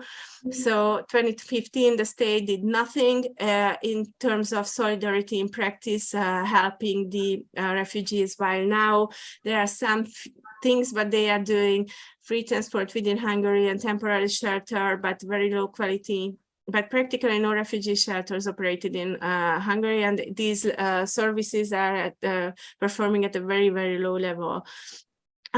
There are the large charity organizations which are often or all the time acting how the state or the government would like to, because these has very, very close ties to the state, because normally in peacetime, large charities are providing social services at various institutions funded by the state. Therefore, there is a natural kind of cooperation between the state and the large charities, which is also reflected in the migration crisis. In 2015, they were also reluctant to effectively work, just they pretended that they are doing something, and therefore these grassroots group popped up and did this street social work, like provision of basic needs like food provision, medical treatment, information. What is should be different, that the large charities should be also more active today in the current crisis, because the state is also supporting. But what we see is that large charities are also working at a very low level. And also again and again, the Hungarian grassroots and volunteers are doing the majority of the jobs related to this crisis. And what are they doing? The grassroots groups, you can see in the first column, the accommodation providing or kind of operating a kind of accommodation agency among normal civilian ordinary people, ordinary citizens who offer their own homes or their facilities. But there are also a lot of works: translations, transportation, catering, cleaning, warehouse in a migration aid shelter. This migration aid is the most important grassroots organization. It is already now a kind of registered official NGO, but still working in a grassroots logic, and it's operating a shelter for Ukrainian refugees, which should be the work of the state or the large charities. But as they don't offer enough places, therefore this volunteer-based NGO migration aid does it only from civilian and private donations, no state donations at all. And they are also doing a lot of other things, childcare in a separate migration aid school, liaising between refugees to verify the foreign hosts, mentoring long-term staying refugees. And there are a lot of administrative and donation-related tasks also. And what are the first lessons we learned from this crisis? That there is an extraordinary civilian and state-level activity and goodwill, a tsunami of goodwill, I would say, to help the refugees, much more than in 2015, because it's affecting a neighboring country, which is culturally more similar, but still distant, with substantial Hungarian minority people. And this is much more refugee arrive actually by numbers, and clearly from a state of war. But there are some spots on these very nice pictures, because solidarity without leaving our comfort zone would be the motto. But I could say right now in the beginning of this crisis. Please keep in mind that it is still ongoing, therefore our research is still ongoing, and our first findings are still uncertain. But what we see is that there is a strong approach that the middle class only wants to help the middle class people because it is easier, mostly the charity organization, but also sometimes the volunteers protect the organization's own interest and stability. It is at paramount even in an event of humanitarian crisis, and they do not want even to approach their limits. They take only comfort and safety decisions to help people who have lost their comfort and safety. So it means that women from middle class background with a few children and pets, they are the most likely to receive help, while the poor, vulnerable minority people are often rejected and treated unfavorably. Even by these NGOs and sometimes by the volunteers, the Roma, some national minorities from African and Arabic countries, disabled, sick or elderly people, men who should be at concept age, and also these organizations and their staff members and volunteers understood very heavily what is it meaning to help people who are traumatized and exhausted and are indeed refugees. So they are also thinking within their box, within their middle class peacetime box, why they are doing this and that, why they are unable to decide which country to go, live in Hungary or not, etc. And my very first slide is this one. So there is also a competition among the organizations, mainly at the visibility levels, so both at organization and individual levels. The actors are competing who works more, volunteering more, typical dominance issues, and both symbolic and material state stakes are also on in the story. And there are a lot of cooperation and conflict issues among these organizations. And I wouldn't say any conclusions yet because it's a work in progress indeed. And then for just very last, I put here a few pictures about the very first days, which at the railway station, these are the first day scouts distributing donations. Remember, it was a very cold winter days. Even though the railway station's facilities and infrastructure developed a bit, but it was still insufficient, and therefore the Hungarian state opened an all-in-one reception center, which is theoretically offering everything, even a spiritual corner, which you can see that the second picture in the lower line, but it's still something that not sufficient at all. And we are working here. I'm also a volunteer for different organizations, but mainly for the volunteer grassroots organizations. I'm also doing the very same volunteer job, but the other volunteers, mainly in the refugee center, administrative staff, or the short-term accommodation agencies thing. When the refugees are arriving to the reception center, we are searching them temporary and good quality accommodation in hotels for free or at civilian Hungarian citizens.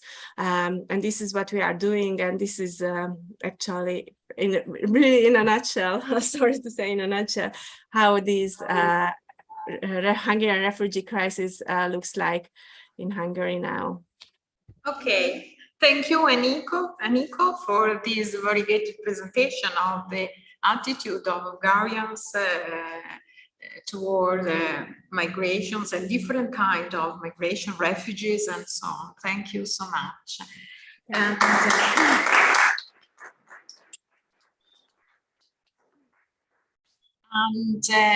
now I think that Vanya Heredia is connected. I can see her. So maybe, okay, we can see you. You're welcome. And Vanya Heredia will present Vanya Beatriz Merlotti Heredia. We present a paper on Italians in southern Brazil, from the agricultural colony to the industrial city. And Vanya is professor at the Universidad de Caxias do Sul, and her research focuses on migration, elderly people, public and social policies. So we can see your slide very well, and Vanya, the floor is yours. 20 minutes. Okay, thank you. Good morning.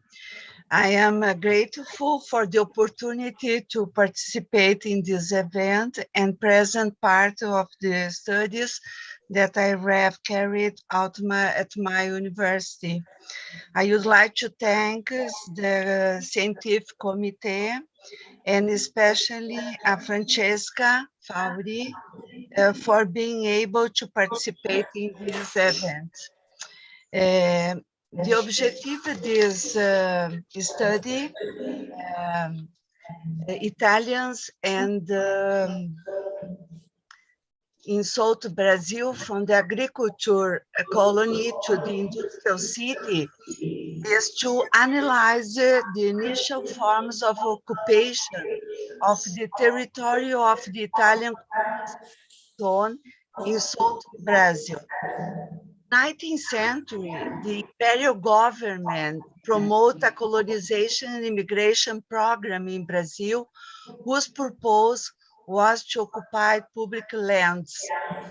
The Italian colonies founded after 1870 in the north of the state of Rio Grande do Sul had a prosperous development, and one of the factors attributed was the work experience of the immigrants. These immigrants had experience of temporary immigration from the country of departure. It appears that they knew how to take advantage of the opportunities offered to them by Brazilian society. Forest clearing, extractive activities, subsistence agriculture, development of agriculture trade, and colonial trade were actions triggered by immigrants that allowed the organization of agriculture colonies.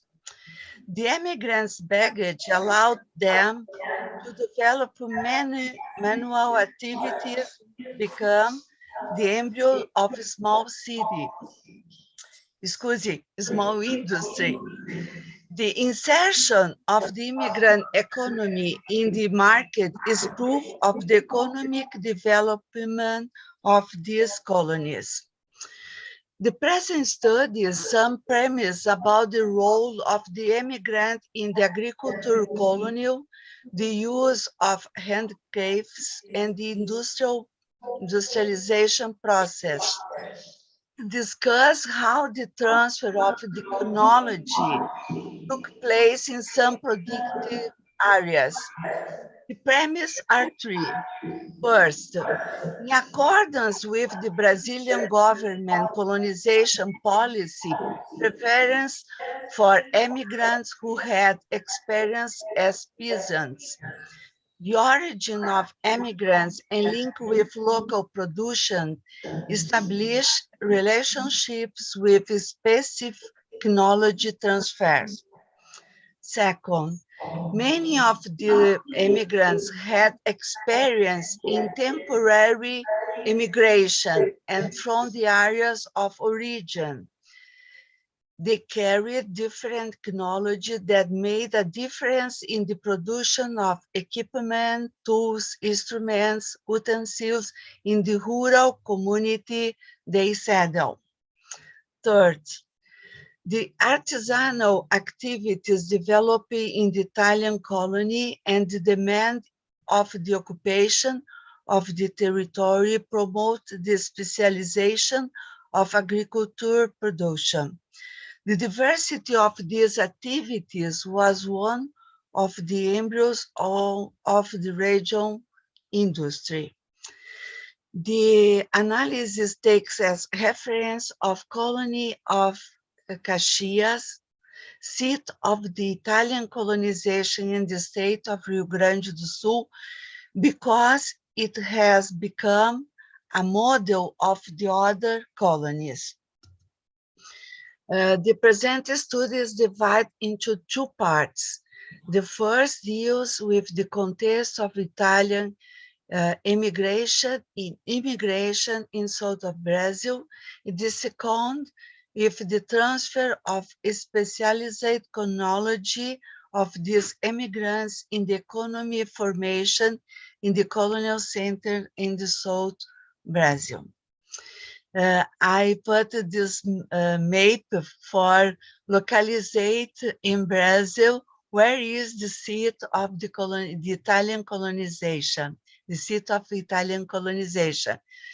The action of Italian immigrants was decided in the economy formation of the Italian colonization zone in south of Brazil.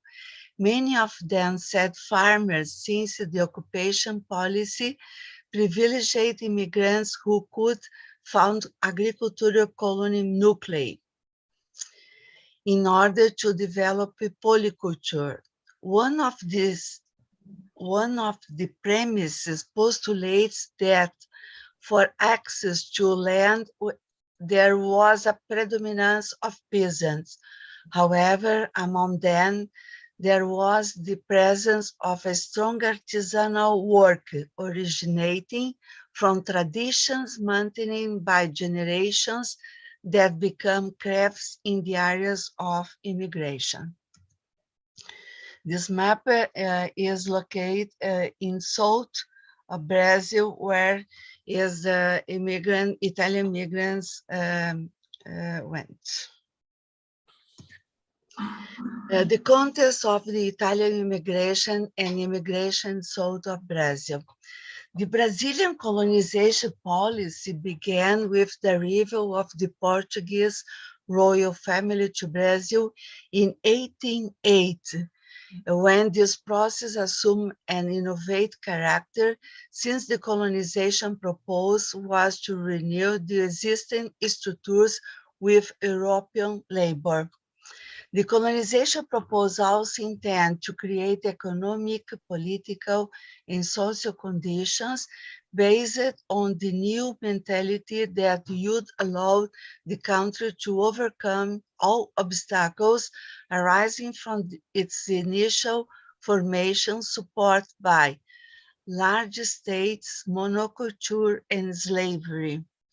The colonization and immigration policy had a series of objectives, among them the replacement of slave labor by free, salaried labor due to the expansion of the abolitionist movement, and the implementation of free labor in order to develop cities, stimulate commerce, and encourage the creation of infrastructure service with a view to promote economic development.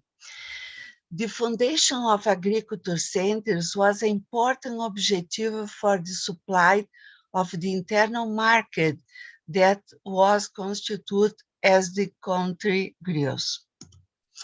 For some provinces, the insertion of immigrant labor, which served the interests of the imperial government in developing agricultural colonization that found agriculture centers characterized by polyculture. It was the case of the province of São Pedro of Rio Grande do Sul, which received German immigrants from 1824 and 1875 Italian immigrants. The colonization in Rio Grande do Sul was found under the regime of small property.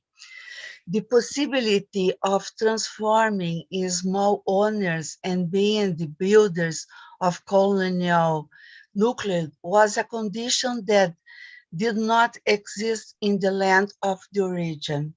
Therefore, the Italian immigrants played distinct roles based on the locality in which they were settled. Those who arrived at São Paulo read in first moment the task of supporting the slave labor in the coffee plantations, and those who sat down in Rio Grande do Sul developed in colonial nuclei. The immigration company finance system was public, which meant that the imperial government was interested in making the colonization immigration process successful. The access to land, the sale of credits, the search of migrants, the encouragement to arrival of immigrants were signs of advantage that were offered to the first immigrants. The leader of colonization of the province of São Pedro do Rio Grande do Sul, established the fundamental principles of colonization and defined that colonization would be done through the sale of land. Immigrants could cultivate the land, but could not have the help of slaves. The Italian immigrants initially dedicated to subsistence agriculture, having their surplus produced in wine growing activities and the possibility of commercialization in regional and national markets. This is a map of the seat of the colonization immigration in Rio Grande do Sul, divided for four colonies, official colonies. And the technology transfer located the development of this colony depends the work of the land by immigrants generated the need to create utensils and tools that could help them in this activity.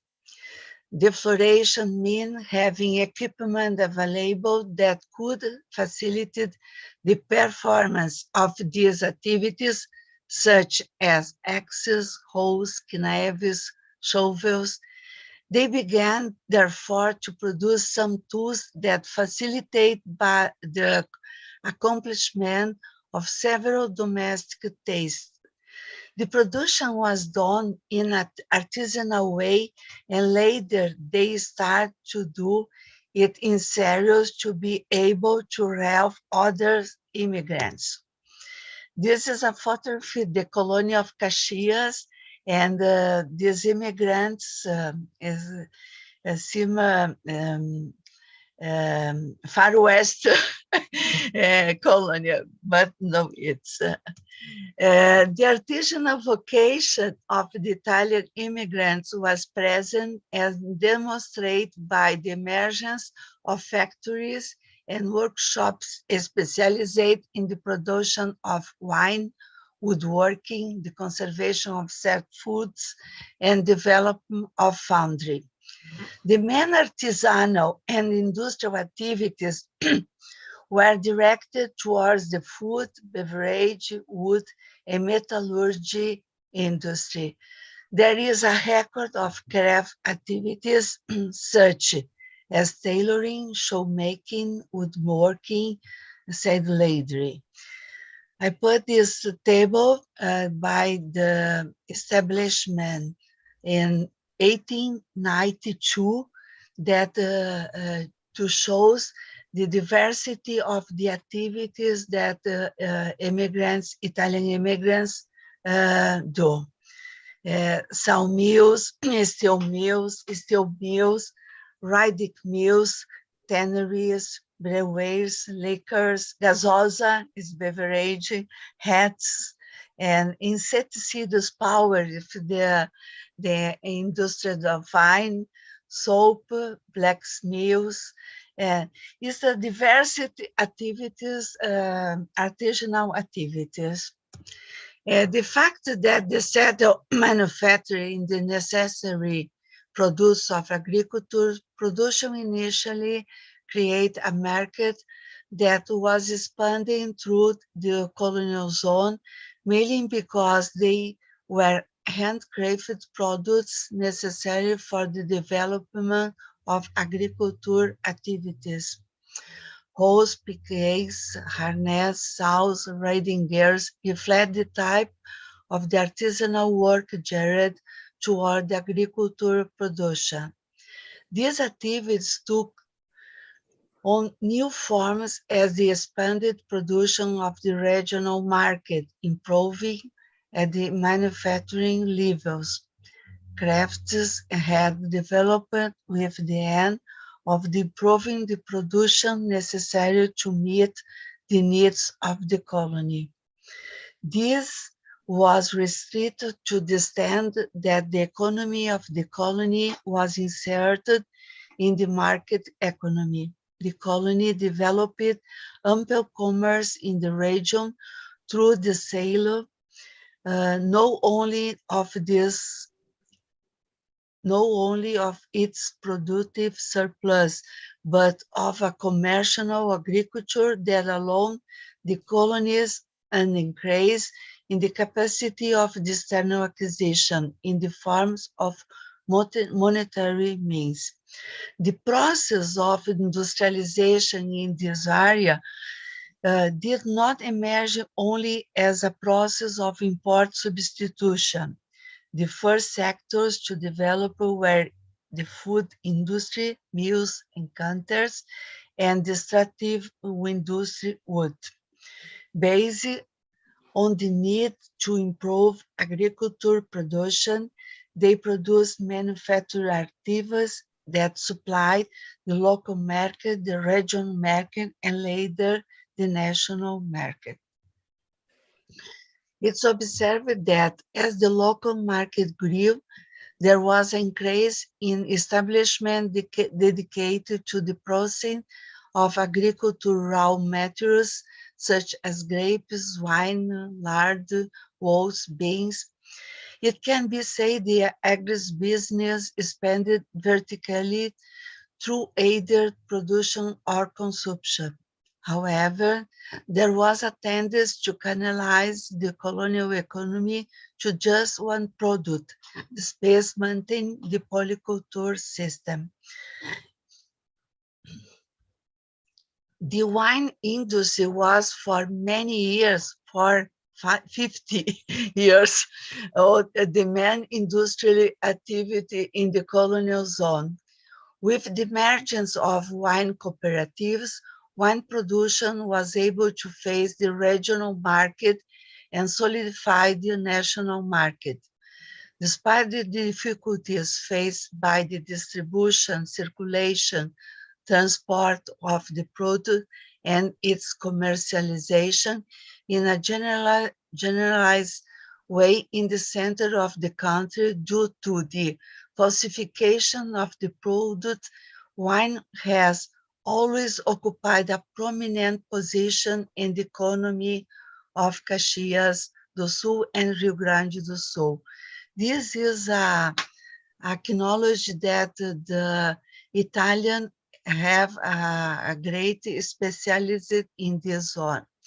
This activity began as a domestic industry developed in the countries where the preparation process was done manually. The formation of wine cooperatives was born with the interest of defending the small producer and by conquering markets through the competition and the monopoly exercised in their commercialization. However, the wine cooperative movements was affected by the economic crisis that plunged Brazil due to the First World War. The modernization process took place slowly with the founding of wineries. The large countries grew due to the investments made in modern machinery that led to a high degree of technification. Many industries started as canteen and turned into big industries.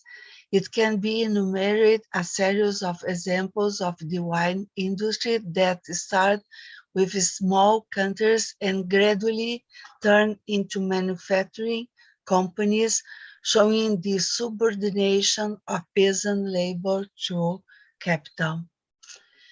The cooperative work was linked with the wine industry. It was an activity developed by Portuguese people.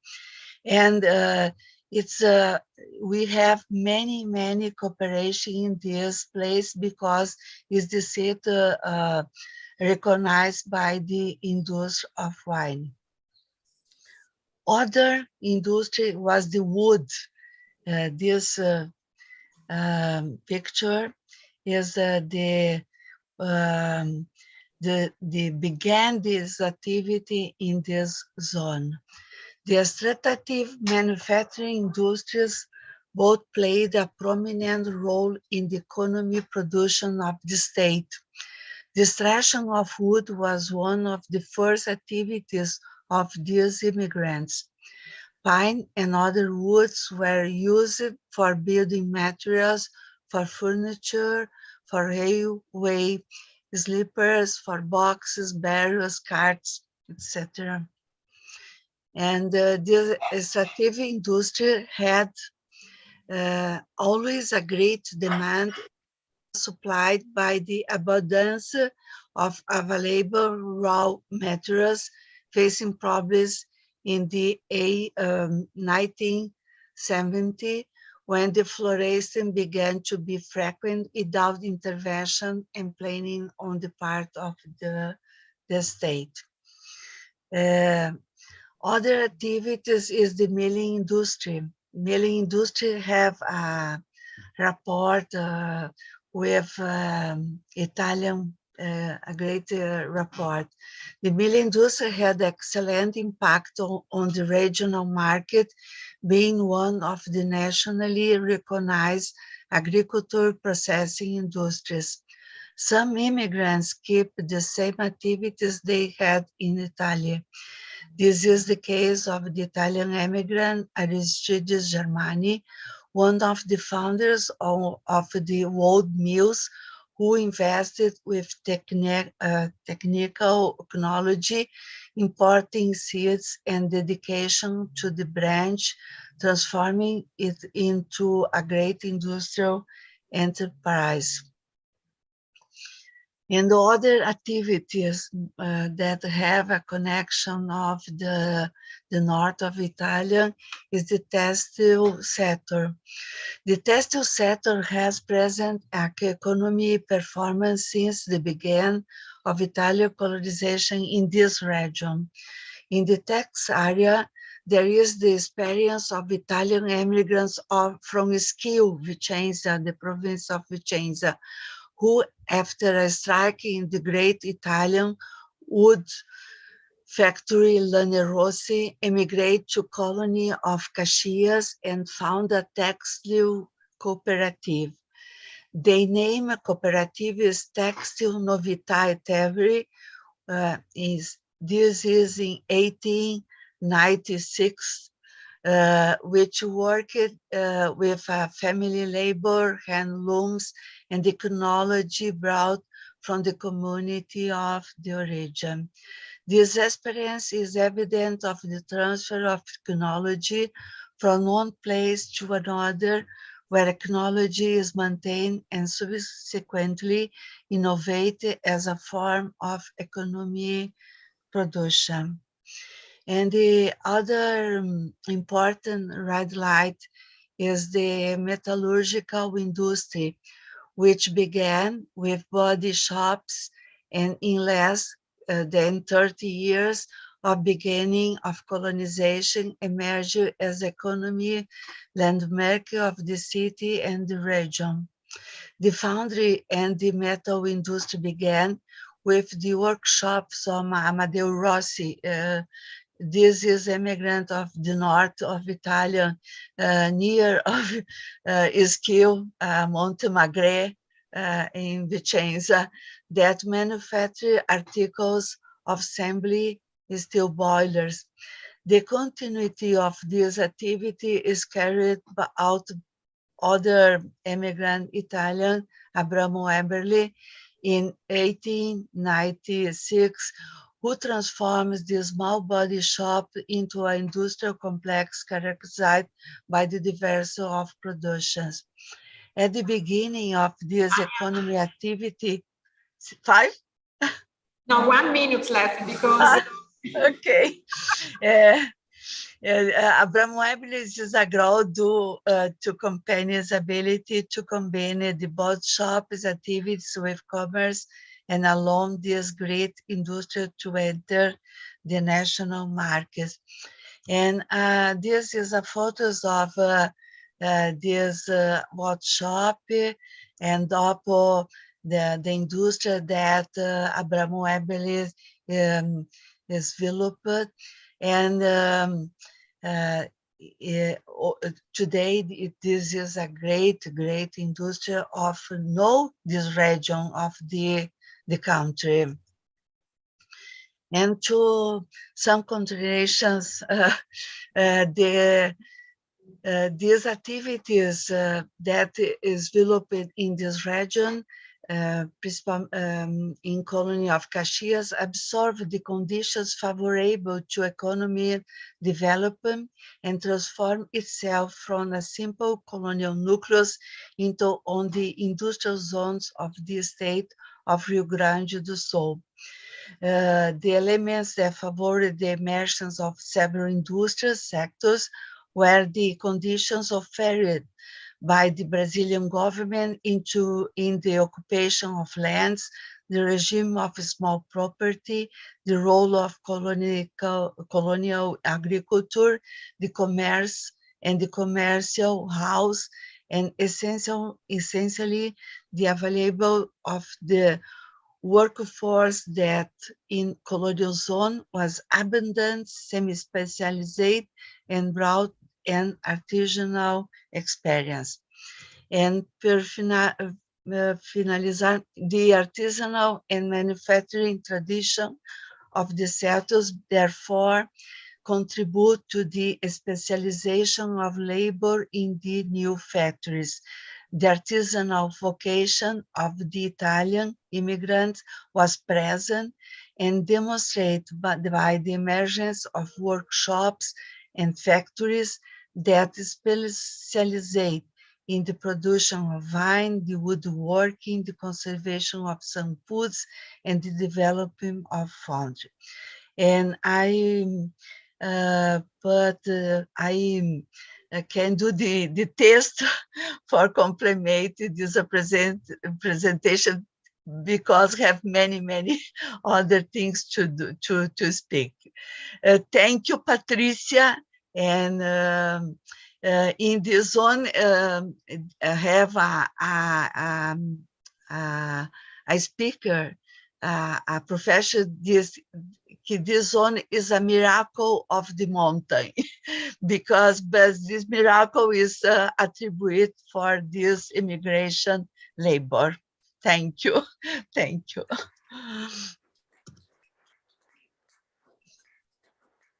Thank you to you, Vania, for the presentation of this entrepreneurship developed by migrants, so Italian migrants in Brazil, in the southern part of Brazil.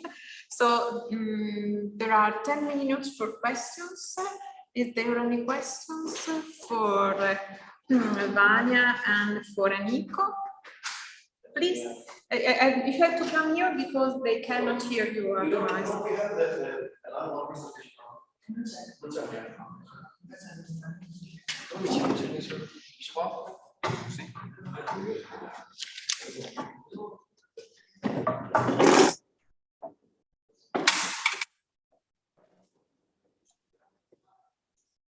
Well, my question is for Vania. Hi, Vania, how are you?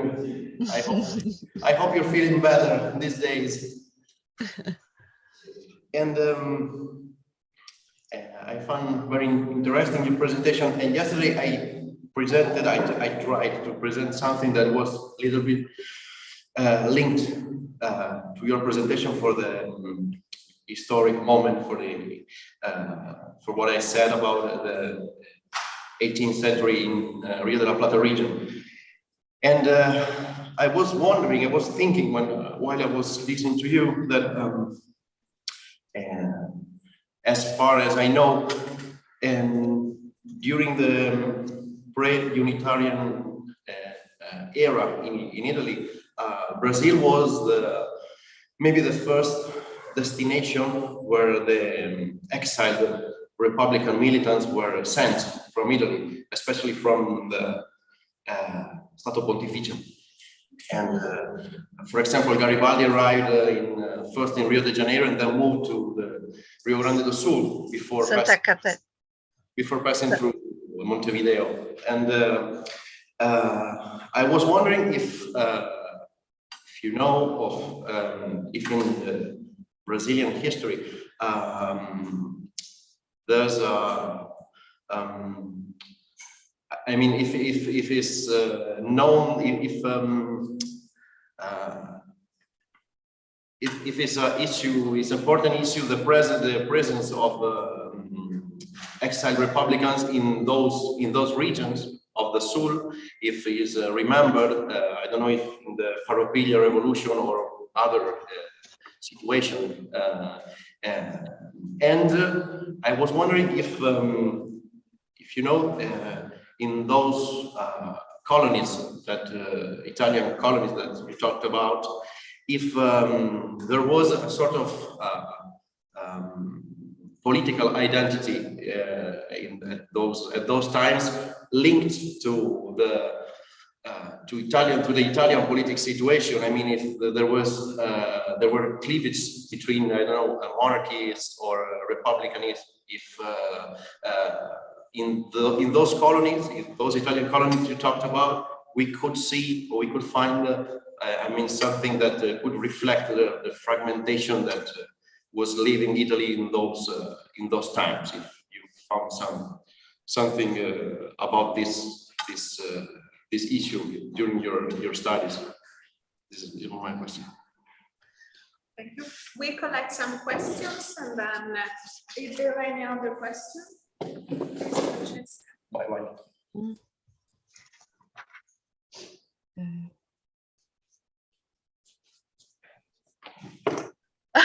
Hello, Vanya. Hello, Aniko. I have a question for both of you. Well, Aniko, I've read the things Aniko wrote before, so it was very interesting. You went up to the Ukrainian refugee crisis, but going back to this anti-immigration regime, as you called it, that accepts immigrants, Aniko, just as far as they can cover labor needs. I was wondering if you have data, Aniko, on how many foreigners, how many immigrants are there in Hungary? I mean, what is the percentage, and just to have an idea about that.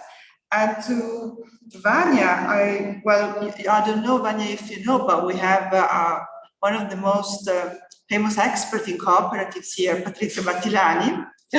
Maybe this is the question she should have, because I know very little about cooperatives, but I was really amazed by the fact that they set up cooperatives, wine cooperatives, textile cooperatives. So is that something that Italians brought with them when they immigrated to Brazil, or is it something also that was common in Brazil before that?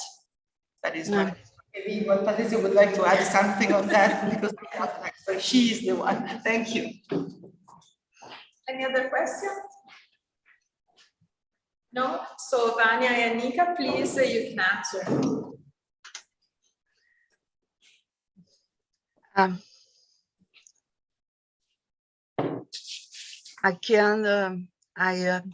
I would like to respond to the first question, that when the program of the royal family, first the lands are donation, and when this program and the lands is to sale, and this change all the colonies. And in Rio Grande do Sul, the preoccupation of the government is protect the frontiers, because is near of Spanish, and we have many problems with the frontiers, because Rio Grande do Sul lost lands for Spanish, Uruguay, a parte da Cisplatina have a experience to protect, because the government, the imperial government, are preoccupied to protect these frontiers with immigrants, Italians. But the Italians don't have soldiers. We would like to go to Brazil to have the opportunity to develop the lands of the other specialists. excuse my English is terrible. But I understand the answer of the first answer. And the Rio Grande do Sul have four colonies founded by the immigrants Italians, and in the near have a problem to arrive in these funds because it's isolated of the state. Because I would like to in the map to show, if I can, I put this. No. And this, the question of the Francesca, the envelope of the colony have a classic development. Began the deforestation because plantation of trade, and after begins of the industry. The specialization of labor is attributed the great factor of this development in this state. Okay, thank you, Vania. Anika? I would also share my screen, if I can, to answer Francesca's question. It's maybe easier. Can you see this right now? So it's immigration. Yeah. Can you see this? Not very well. Not very well. Okay. Just I will tell what is the answer. So the just go back to. Tanya, can you stop sharing your screen?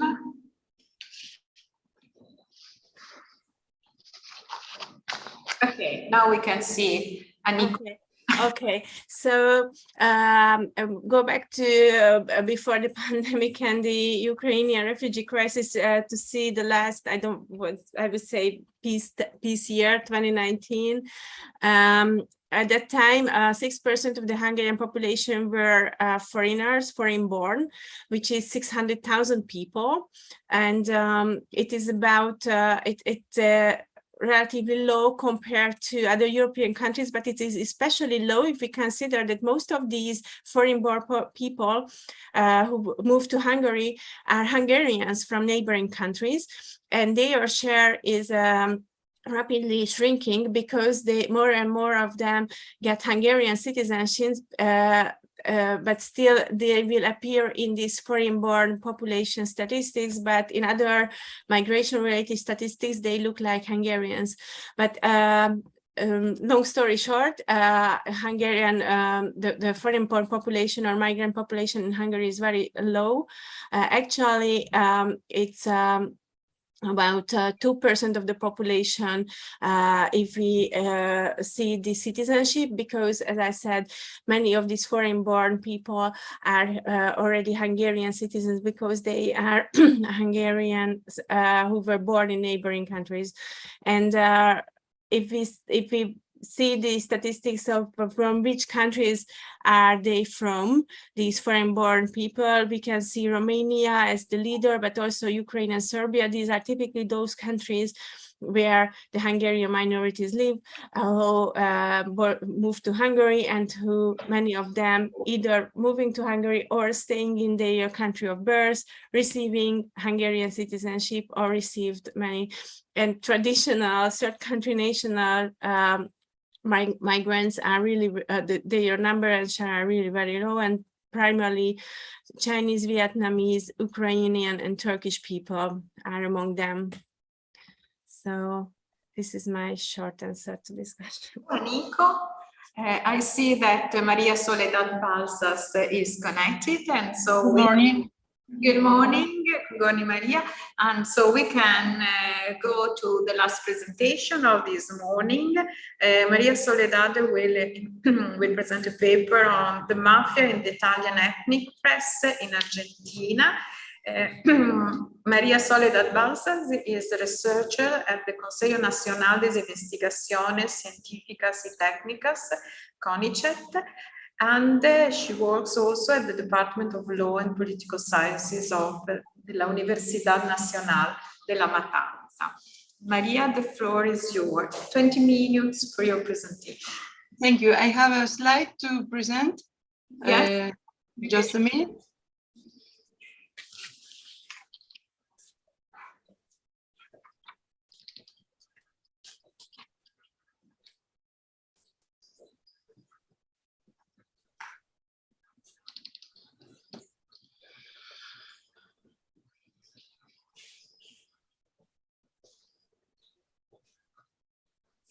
So I have to go share screen. Yeah, you can go to share screen. And is the green button?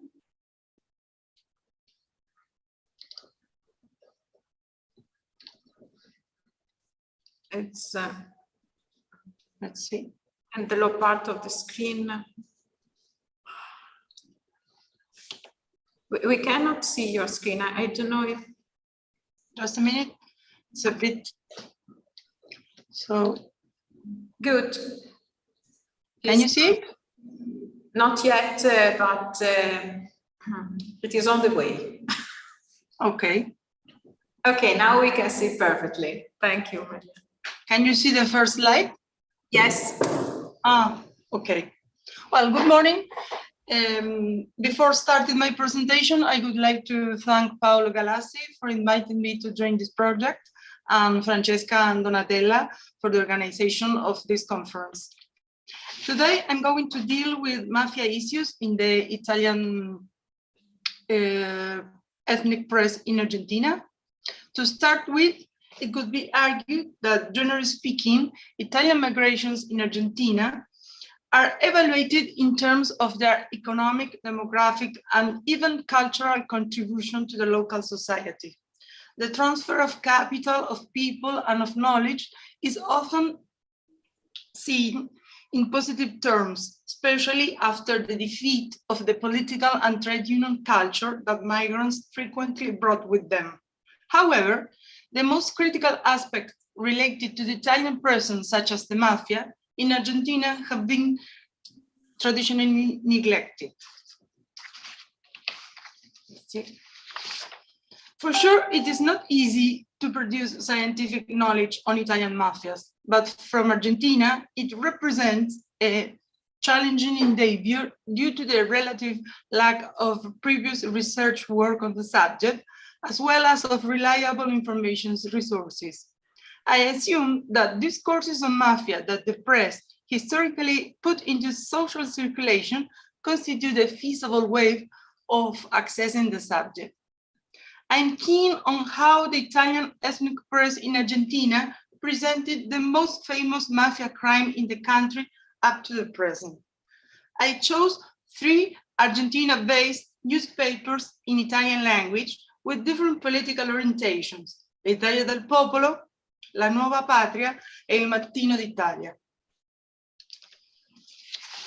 I focus on how they position themselves in the context of Acerza's case. Abel Acerza was a local elite member. He was the son of a well-known doctor of Spanish origin. He was kidnapped in October 1932. His family paid the ransom requested by Giovanni Scalifi's clan, but unfortunately, his dead body was found in February 1933. Giovanni Galiffi was born in Sicily in 1892. He emigrated to Argentina in 1910. He devoted himself to several legal as well as illegal activities. He was deported to Italy in 1935. He died in Milan in 1943. L'Italia del Popolo was a reference publication for the entire anti-fascist local wing. Up to Asher's case, mafia news in it was related to a urban male lifestyle. Usually crimes committed not only by Italian people, but also by Argentinians too.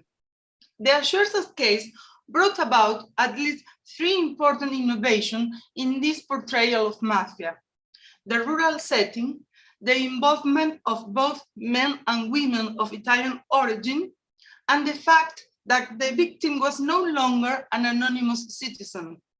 The treatment of information was characterized by spectacularization. The use of capital letters in headings to catch attention, the selection of adjectives to produce an emotional response, the intertextual relationship with cinema, and the importance given to the face of criminals in Lombroso's terms epitomize this trend. No visual text to refer to Giovanni Galiffi could be found. The social image conveyed through the newspaper about him was pretty ambiguous.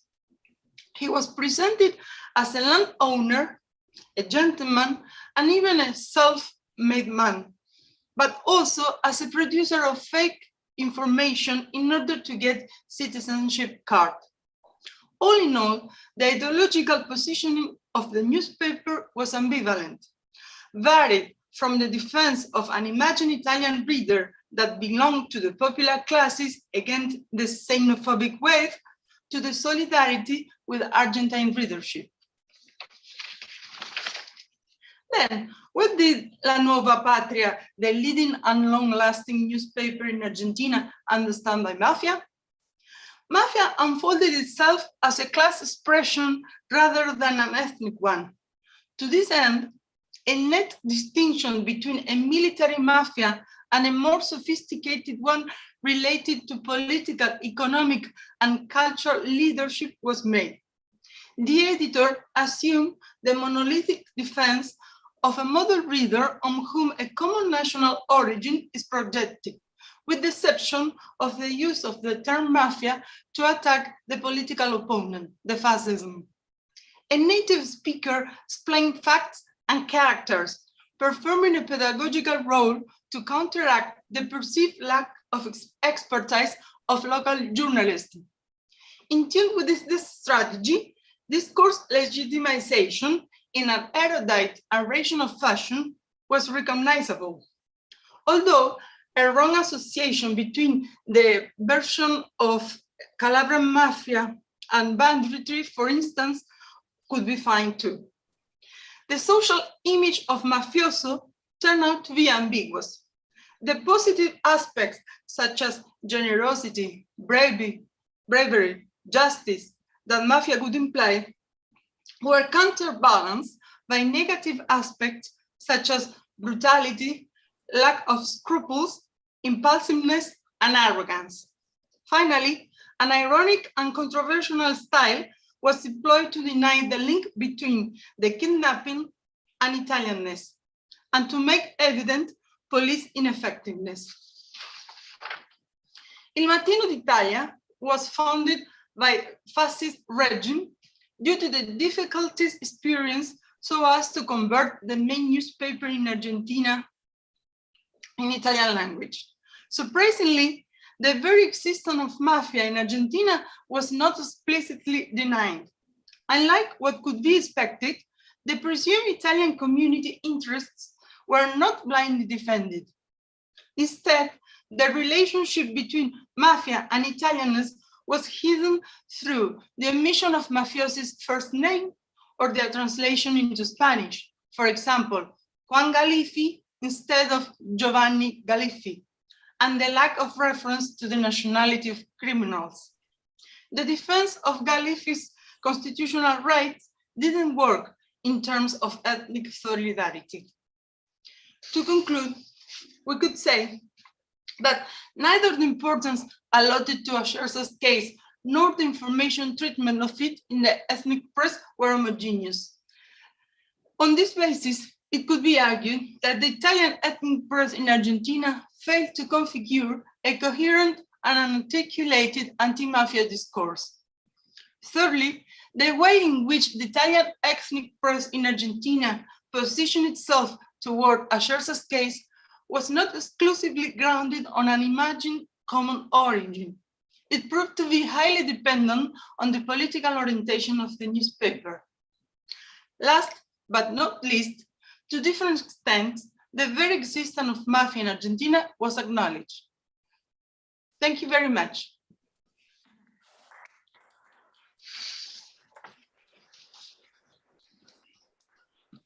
Thank you, Maria, also for this early wake up you did in order to give your presentation. And there is time for 1 to 2 questions. Please, you can come.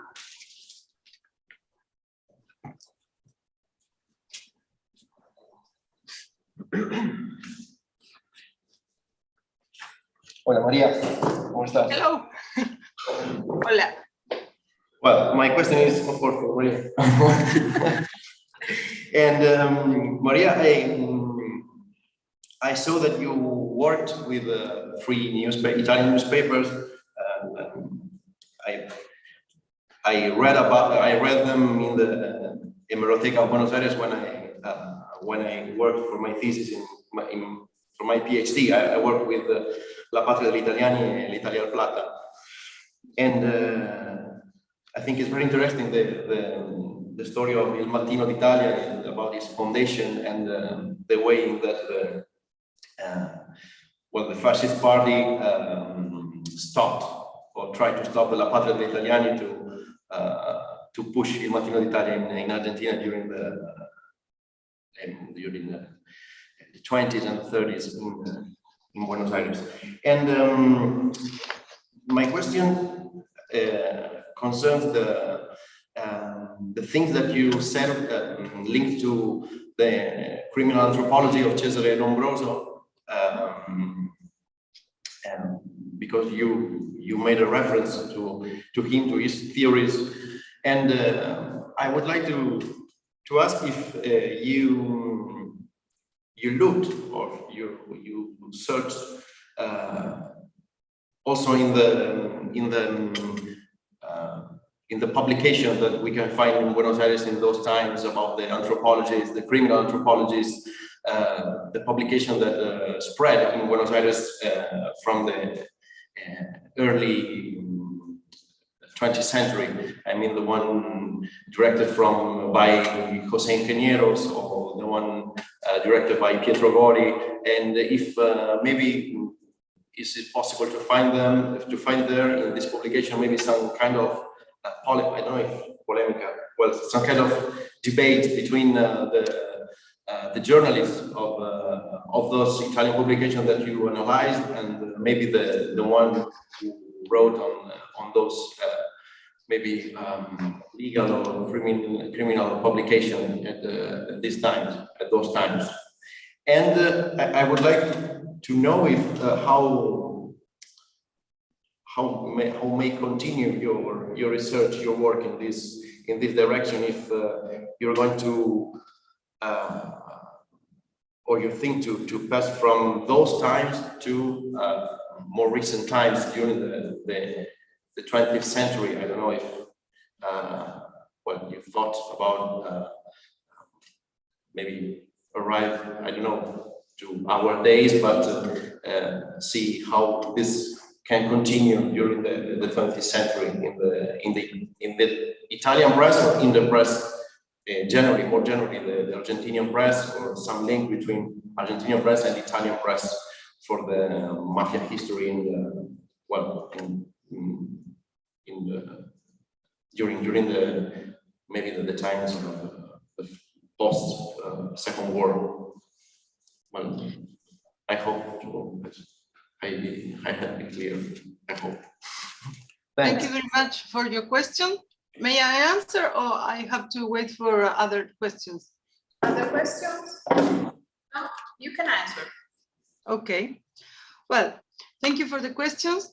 The first one about the discussion in the press about Lombroso and the criminology from Italy. No, I found no reference to this discussion in the Italian press.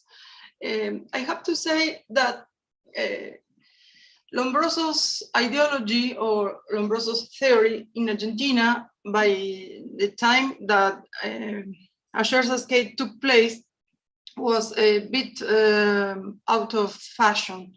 But Ayerza's case enabled in the Argentine press the return of these ideas.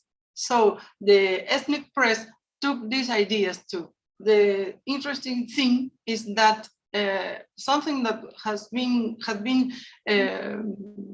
overcome returned just to give an idea about the important features of the face, to show how can I say it, to show the ethnic origin of the criminals. That is the truth. They wanted to show that they were Italian and that they were poor Italians. So they used the photograph of their faces to epitomize this fact. There is no other reason. It was a very outdated idea for those days. Well, how shall I continue with this research project? It depends on funding, especially.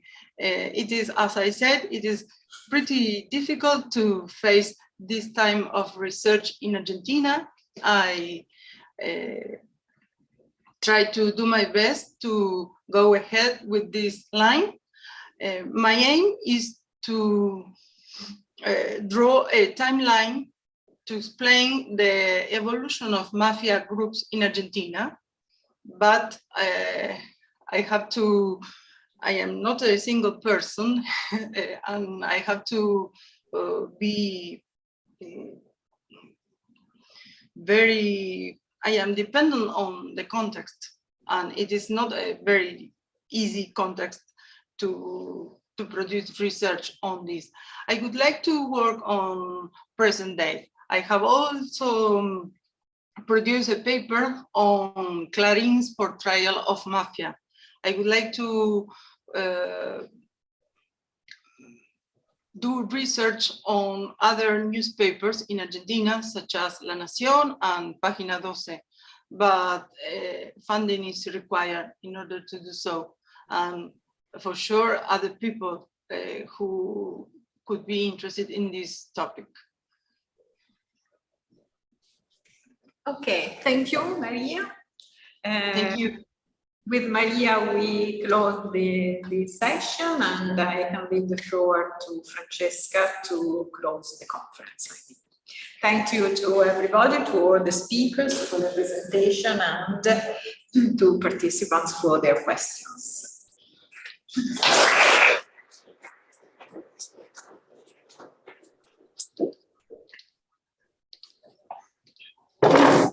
So, well, I just want to thank you all for having been with us for the past 2 days, for your very interesting contributions.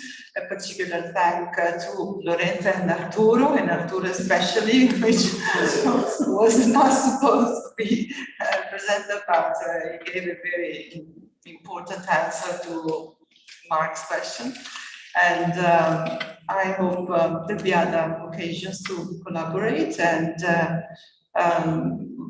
thanks again for being here. There's going to be a lunch outside, so I invite you to take advantage of that, and good luck on your research. We'll get in touch, Deborah and I. Deborah is, of course, distracted.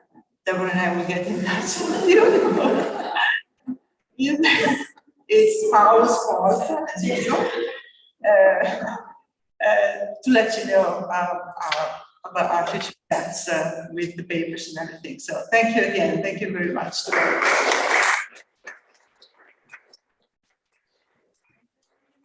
Thank you, Maria. Thank you, everybody. Aniko, if she's still there, and Vanya. And Maria, hope to see you in Buenos Aires. Okay? Yes, of course. Okay. Bye-bye. Bye. Have a good day. Goodbye. Yeah.